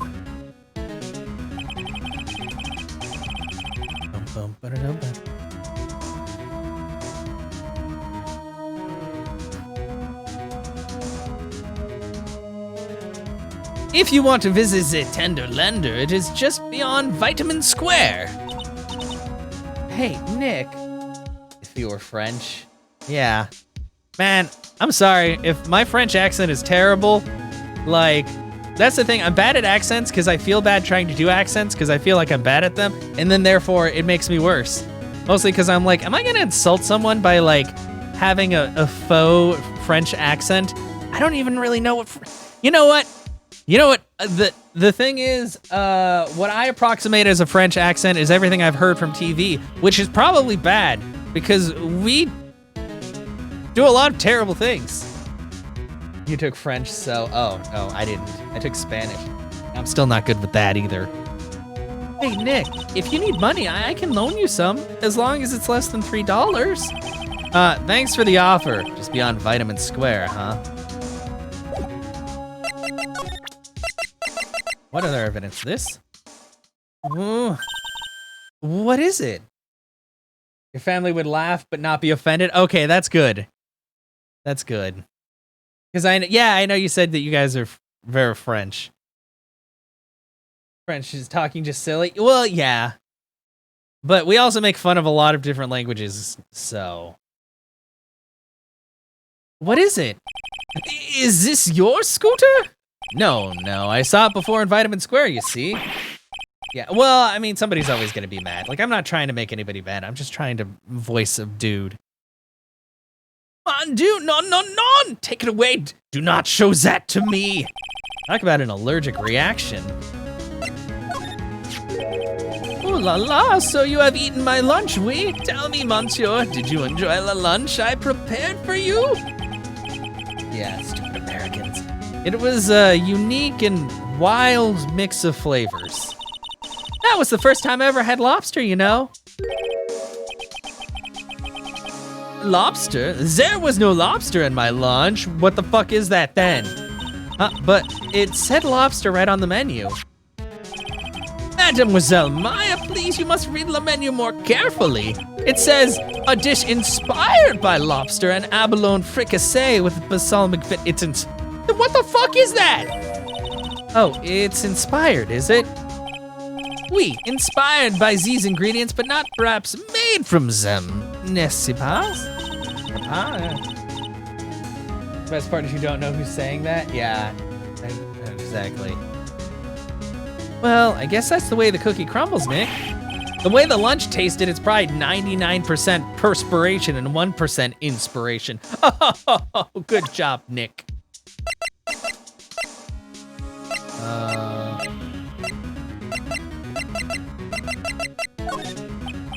How about this? Felicitations. Sorry. I choked.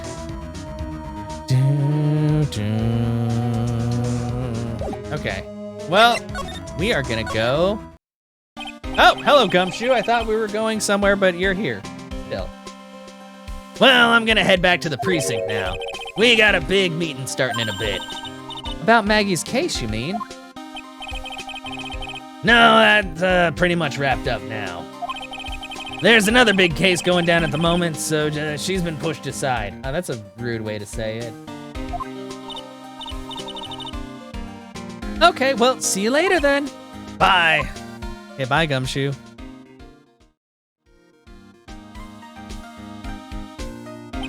Gumshoe, hello?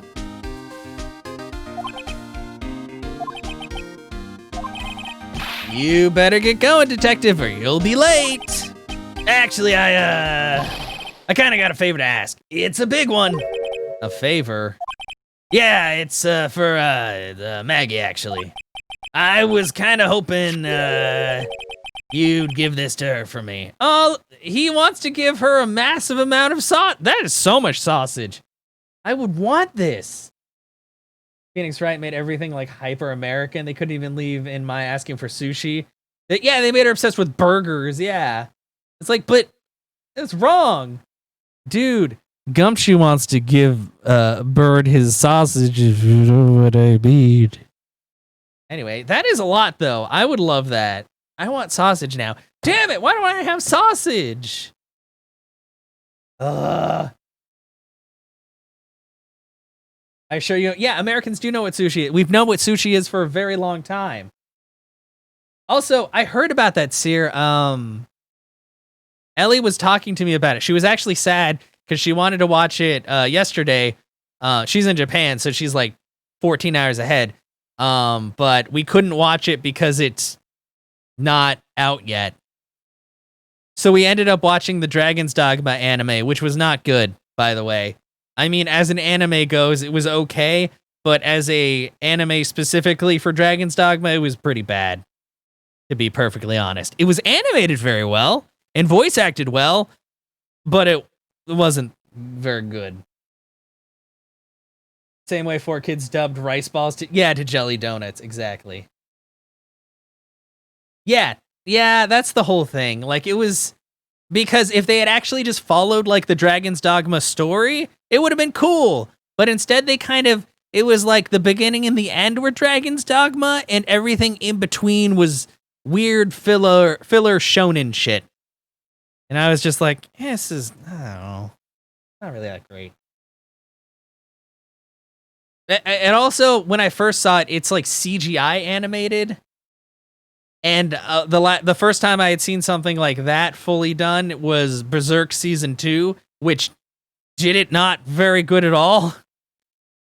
But the animation is very good, at least in the Dragon's Dogma anime. It's just, it's not Dragon's Dogma. They just were like, we're going to take a guy and we're going to have some of the enemies from the game and there's going to be stuff going on. There was also a lot of like very sexual themes. And I was like, that's not what the game was about. There were a couple of times where stuff happened. But yeah, I was just like, man, this anime is also very horny for no reason. So just letting you guys know. It's more like a chunk of iron, honestly. Yeah. With the fucking sword. Oh, man. I was so let down by Berserk Season 2 because, like, the original stuff was really fucked up, at least at the end, but it was very good. And then Berserk Season 2, I was just like, I gotta really, like, grin and bear it, or I just gotta read the manga because I know it's a good story, but I watched, like, 2 episodes of that and I was like, I don't know if I can do this.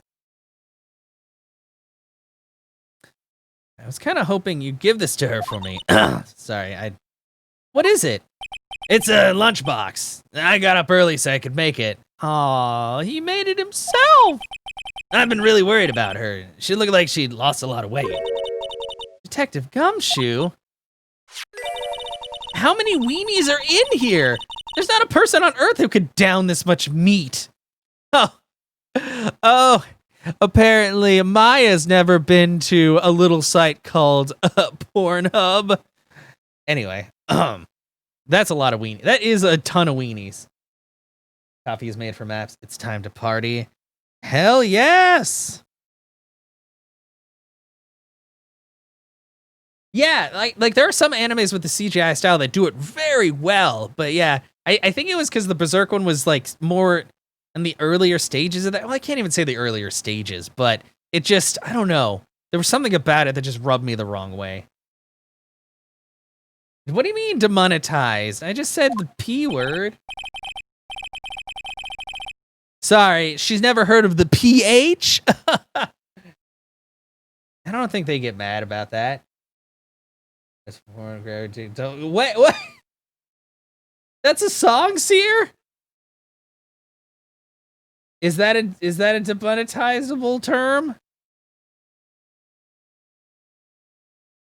You think? I love weenies. Can't get enough of their tender juiciness. Man, maybe that's demonetized right there. I don't know. I said demonetized. Do you get demonetized if you say demonetized? I don't know. You can say anything, I guess. Somebody give it to her? It took me ages to make, so please say you will, pal. I can't exactly say no, can I?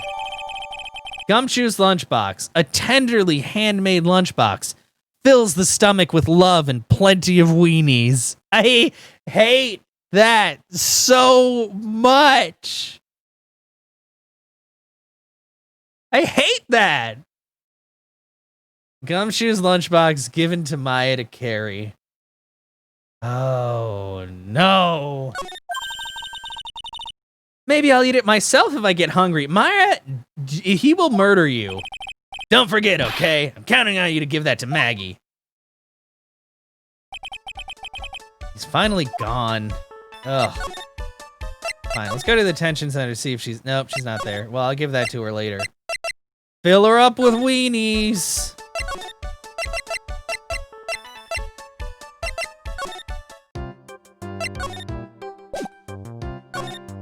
Where's this fucking place?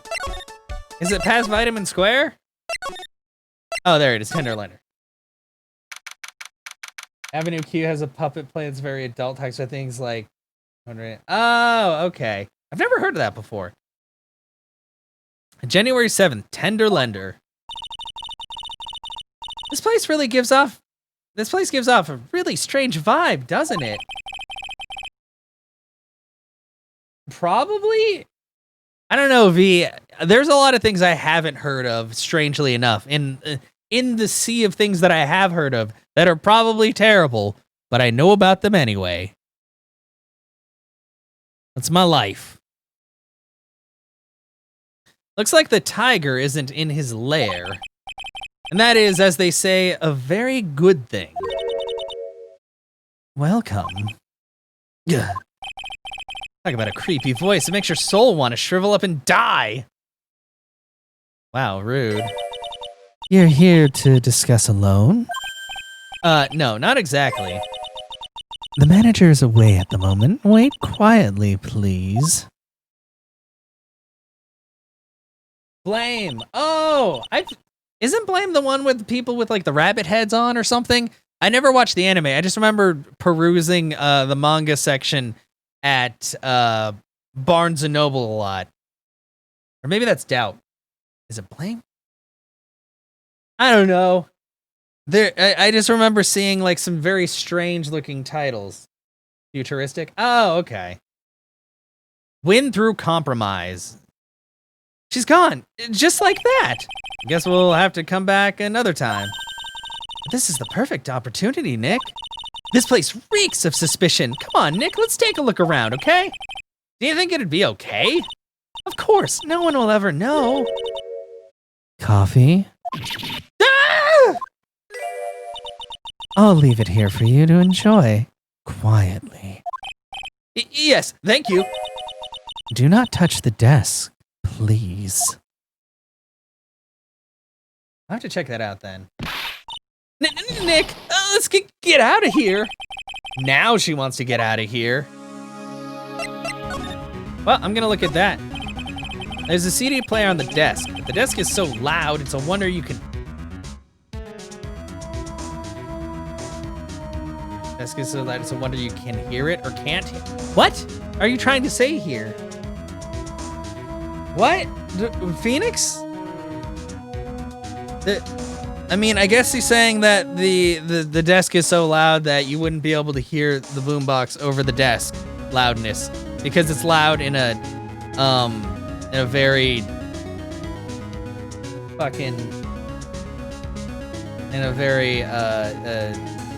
ostentatious way. There we go. Sorry, words. No, it's desk. It's saying desk, but the disc is in there. The lid's open. I wonder what kind of music the tiger's into. Have you finished the coffee? We haven't even drank the coffee. Get out of here with your bandage ass head. Ah! Yes, thanks. It was lovely. So, you drank it all? Oh, I don't like that at all. Stop. Please. Well, like I said, when somebody says something is loud, they also, like if somebody's clothing style is loud, it just means it's very ostentatious, very in your face. So it's less loud as in actually audibly hearing it. and loud as in it causes your eyes to want to die.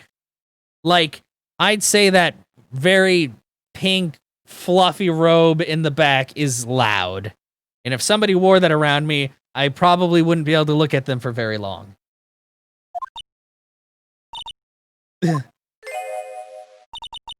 If you touch anything else that doesn't belong to you, there's always another cup. What does that mean? What does that mean? That coffee, it was laced with something. I'm sure of it. Nick, my stomach, it's killing me. Oh, wait. Maybe it was just the burger they ate for breakfast. I sure hope so. Better take a look at that CD while we're still alive and have the chance. What the? What, it's not the Rocco soundtrack, is it? Claw of the Tiger? It's a demo CD. The artist's name has been handwritten on the disc in pen. MC Bomber. Now, where have we heard that before? What? This must be the CD Maggie told us about. Let's listen to it. I bet it's heavy metal. No way. That woman will make us drink more coffee if we do. Found at Tender Lender. Sample disc with the name written in marker. What's this? It's a punching bag. And what else could it be? It's a punching bag. What? No way. You wouldn't catch me walking around with a bag like that. What do you mean, walking around? The design's gross to start with, and it's way too heavy to be practical. And why is it called a punching bag? Don't people know messenger bags are in? I knew it. I was right before back at Très Bien. Paris fashion is more my thing. How many... Can't even count the ways that this woman is hurting me. I really hope she's pulling my chain on this one. I do too, Phoenix. What's that? No, Maya, please stop. Maya, baby, please, what are you doing? Let's see, this round doll is called a Daruma, I think. I figured I'd read a book or two and be more cultured in case you were wondering. You mean you aren't making stuff up for a change? I bet you also didn't know that no matter what, he'll always right himself. Go on, Nick, give him a good shove. Only if I feel like dying. Now this yellow thing, this is a Japanese chess piece. I think it's a king? Not that I'm an expert or anything. I'm more of a reversey person, you know? It's called shogi. Just fucking call it shogi. Don't call it Japanese chess. Teach people something. Assuming she knows what she's talking about, these aren't exactly your typical mobster wannabe items. They're not trophies, are they? Ugh. Hey, there's a piece of paper sticking out from under here. What is it? A repair bill? Looks like he did some repair work on his car. Does he even have one? $15,000 to replace a bumper and a light? That's insane! The car's registered to the Cadaverinis? Oh, so it's not even the Tiger's car? Why would someone else's repair bill be in the Tiger's office? Because he crashed into them with his dumbass self. Repair bill added to the court record. Well, I touched something else. Am I gonna get death coffee? What is that, an ashtray? I'm gonna look at his clothes. Hey, look at this Parisian style coat. It's so chic. It's more like a pimp coat to me. Guess I haven't got an eye for fashion. I mean, it really does. It's kind of hilarious that Phoenix just came straight out and said it's a pimp coat. Damn, kids play this game. And that now they're learning about pimps. Sorry, kids. Now you know. Hey, look at this. This suit is the same color as the one you wear, Nick. The same color as my suit. Ah! Your voice down, Maya. Nick, you've got to take a look at this. Some cake? Ah! I'll just leave it here for you. Yeah, sure. Thanks. Just wait here quietly, otherwise. Sure. Did you hear that, Nick? Wait quietly, she said. Yeah, sure. I kind of want that cake, though. I have my eye on you, only so I can take care of you. understand. Ah! I'm scared, Nick. So, what were you getting so excited about before? Look, on the label of this suit. It's... Come on! Who fuck... That... No, it's not. Phoenix, you should know that's not a... Look at it. One of these things is not like the other.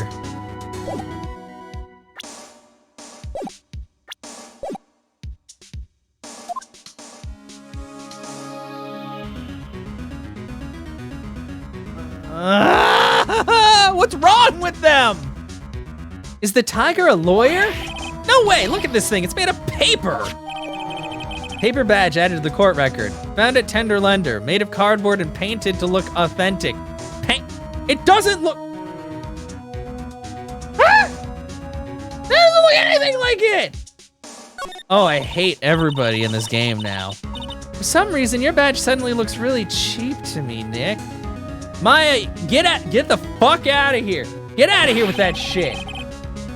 Why doesn't anyone recognize an obviously fake badge when they see one? Well, to be fair, Nick, you also were taken aback. God fucking damn. Oh no, someone's dropped the ashtray on the floor. It's gonna be a nightmare to clean up. Yeah, it's all over the rug and everything. I accidentally knocked over a really big space heater once. Cleaning up was such a pain. What if you're the murderer? Well, don't worry, I'll lawyer for you, Seer, and I'll make sure that your sentence isn't too bad. I'll make sure it's a short sentence, like let her go. Get it? A short sentence? Because it was only 3 words? Anyway. It's one of those super antiques where you have to burn a ton of charcoal. How did she manage to knock over one of those? Aren't they supposed to be super heavy? Oh, hey, there's a book of matches here too. Matches, huh? Places don't give those out much nowadays. Hey, wait a second. What is it? Look what's printed on its cover. It says Très Bien. Très Bien matches. Matches used for advertising. Found a lying and tender lender. Well, you know what? They'd probably be in less trouble if they told the truth. Get it? Because it says they were lying, and this is a game about the truth. Anyway, why isn't anybody laughing at any of my jokes? These matches could come in handy. We might be able to use them. Yeah, the pilot light for the office boiler keeps going out. Swing and a miss, Maya. Swing and a miss. Oh, thank you, Seer.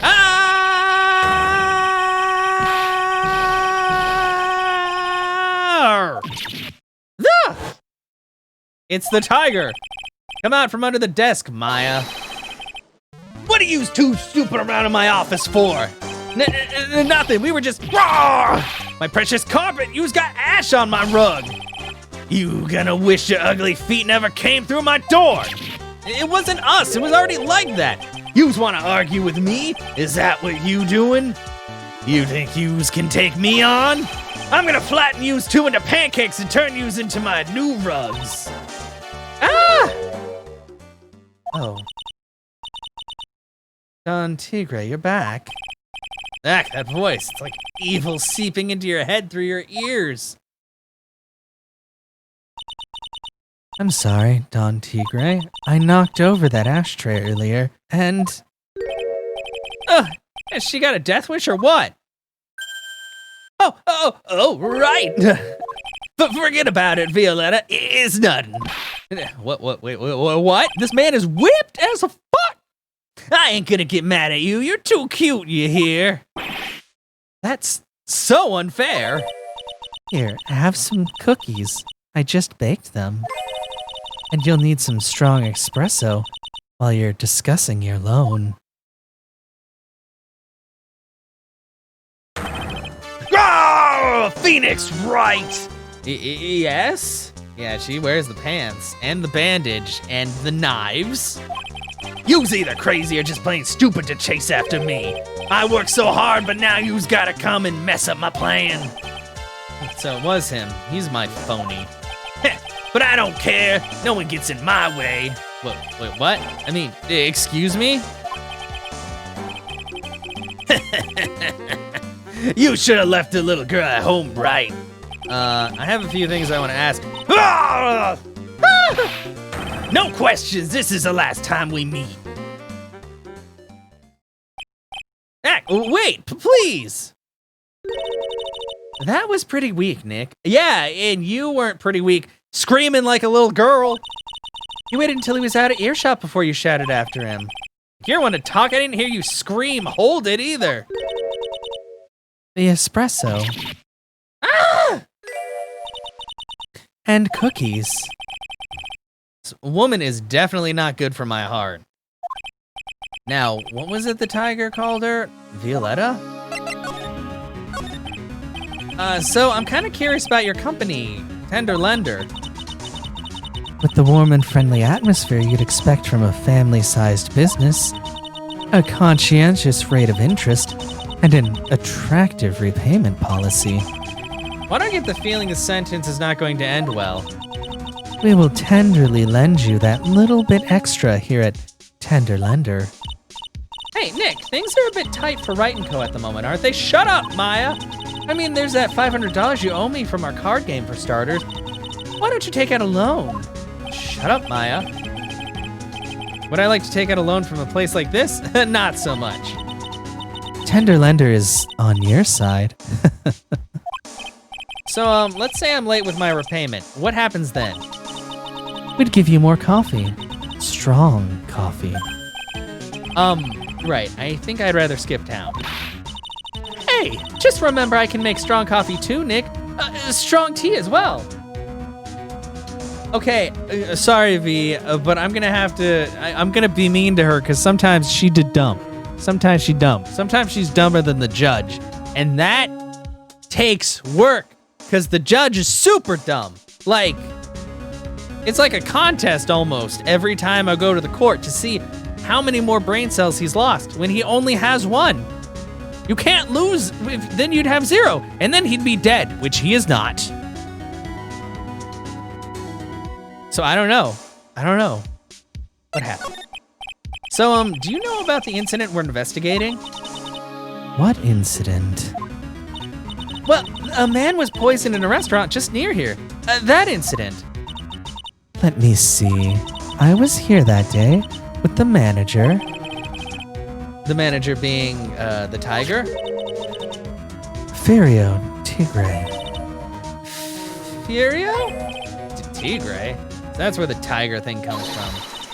Zen Yoff's got a real name! Nick, hurry up and find out more about him! Of course he has a real name. Stop calling him that.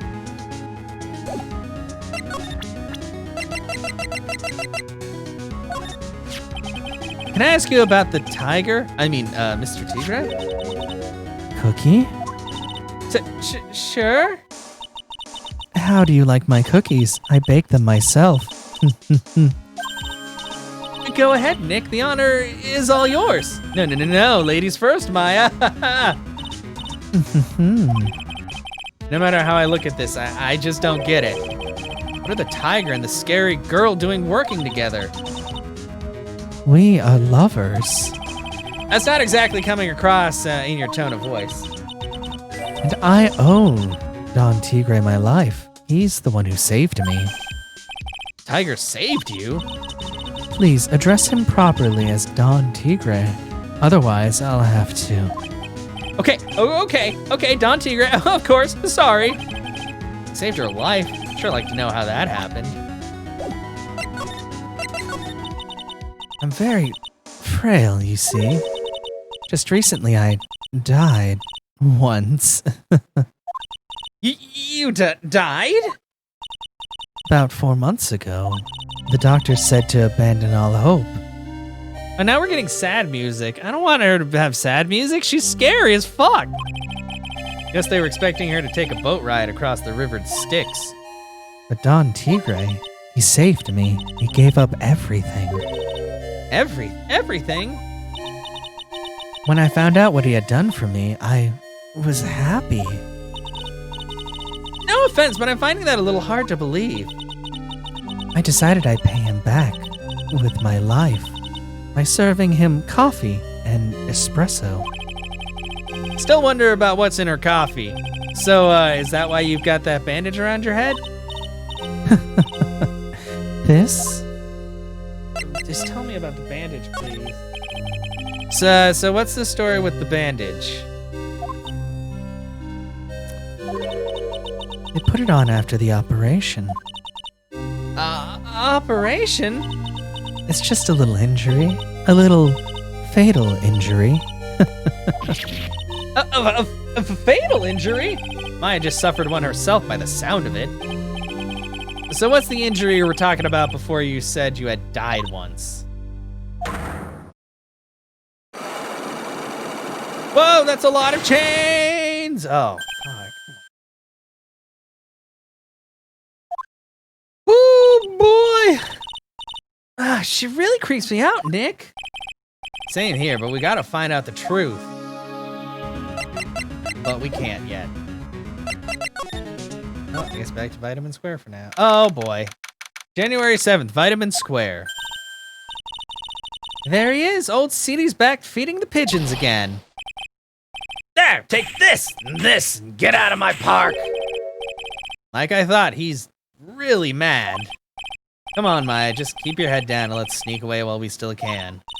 What? Why? Hello, old man. What are you doing, Maya? Huh? Ah. Hey, he just turned his back on us.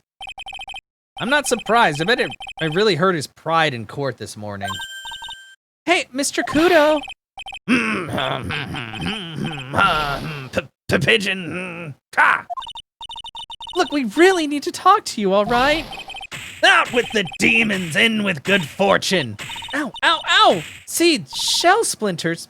Painful. I always knew you were a demon, Maya. Sorry about what happened in court earlier today.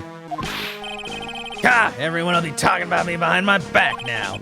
Dirty old man who was so busy looking at the servant girl's backside that he can't remember her face. A filthy, depraved animal. Not at all. Are you listening to me, boy? I don't care what you say. I saw that waitress put it in. Context, please. She put some white powder into the young lady's Javachino. We hear you. Another thing, the young layabout was wearing an earpiece on the same side as the lens of his broken spectacles. We're really sorry. So I made a little mistake about the vase, so what? I know what I saw, I tell you.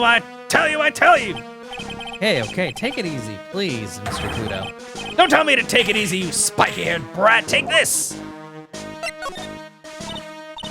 You said you were a craftsman, right? The modern world casts all of us craftsmen like me aside in droves.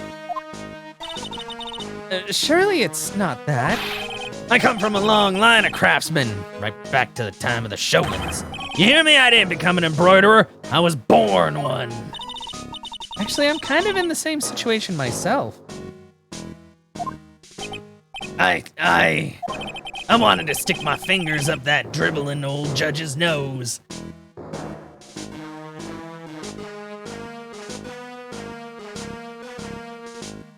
No.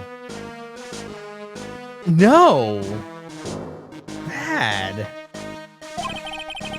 And scream right down his ear hole, objection! Oh, so did you want to become a lawyer when you were young? I don't think that's quite it, Maya. I think he's just in a bad mood. That's all. I got a tsunami of frustration inside and it's ready to burst out. We let him start rambling now, we might never shut him up. What should I do? Suck it up. Guess I better let him talk. So there's not much call for craftsmen these days, then? Of course not, you idiot! I'm good. All I'm good for nowadays is running errands. Errands? Everyone takes advantage of the elderly. Buy some bread, Gramps. Take the dog for a walk, Granddad. Feed the pigeons, old man. What am I, some sort of 2-bit community handyman? Well... Buy some bread now that I can understand. But what's the point of feeding some seedy pigeons?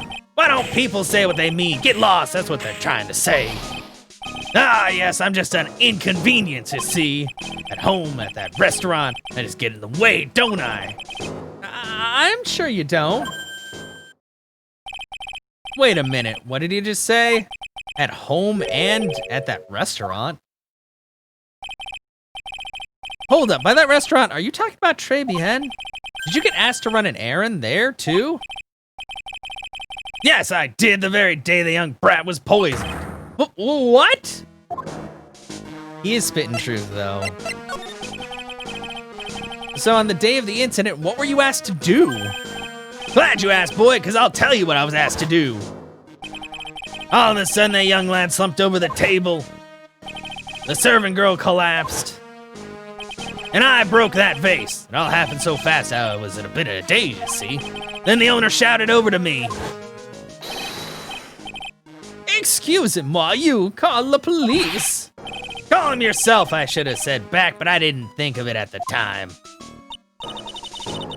No, it's true. Like, a lot of times people will just, like, instead of working with them, they're just like, I can't stand this. Which is why a lot of elderly people who don't belong in, like, funeral homes and stuff end up there, just because people find it easier to do that. And it's definitely a problem. So did you end up calling the police? Like I said, I was in a bit of a daze. Did you call them on your cell phone? Ha! Do I look like I'd have one of them newfangled thingamajigs? I went out looking for a payphone, of course. You went looking for one? I couldn't find one right away, you know. Wandered around for 5 minutes or so. 5 minutes? So for 5 minutes after the incident happened.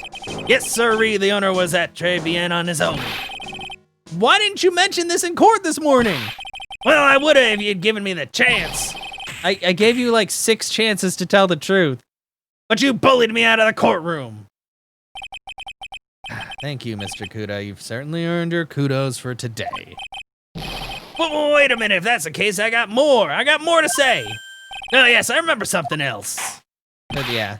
Bailiff, escort the witness out of the courtroom. Not my fault. You're the ones to blame. Could have at least told us before we got to court. Is it really that important for Mr. Kudo? Or that Mr. Kudo was the one who called the police? Yeah, it's super important. What's important is the unaccounted time before the police arrived. The victim was dead, and Maggie was unconscious, which leaves that man, alone in the restaurant. Mr. Kudo might have been chased out of the place on purpose. What do you mean? Maybe a certain someone didn't want him in the restaurant.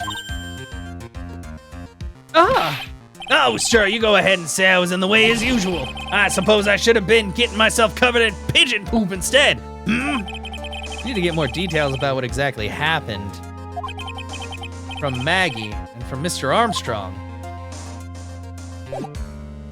Oh. But I think this is actually God, I can't talk. I think this is where I'm gonna end for today, because we're 4 hours in, and I keep thinking about food, so I should probably go eat something.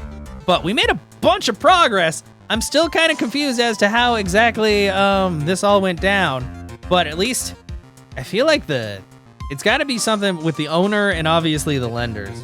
There's something going on there. There's something happening there.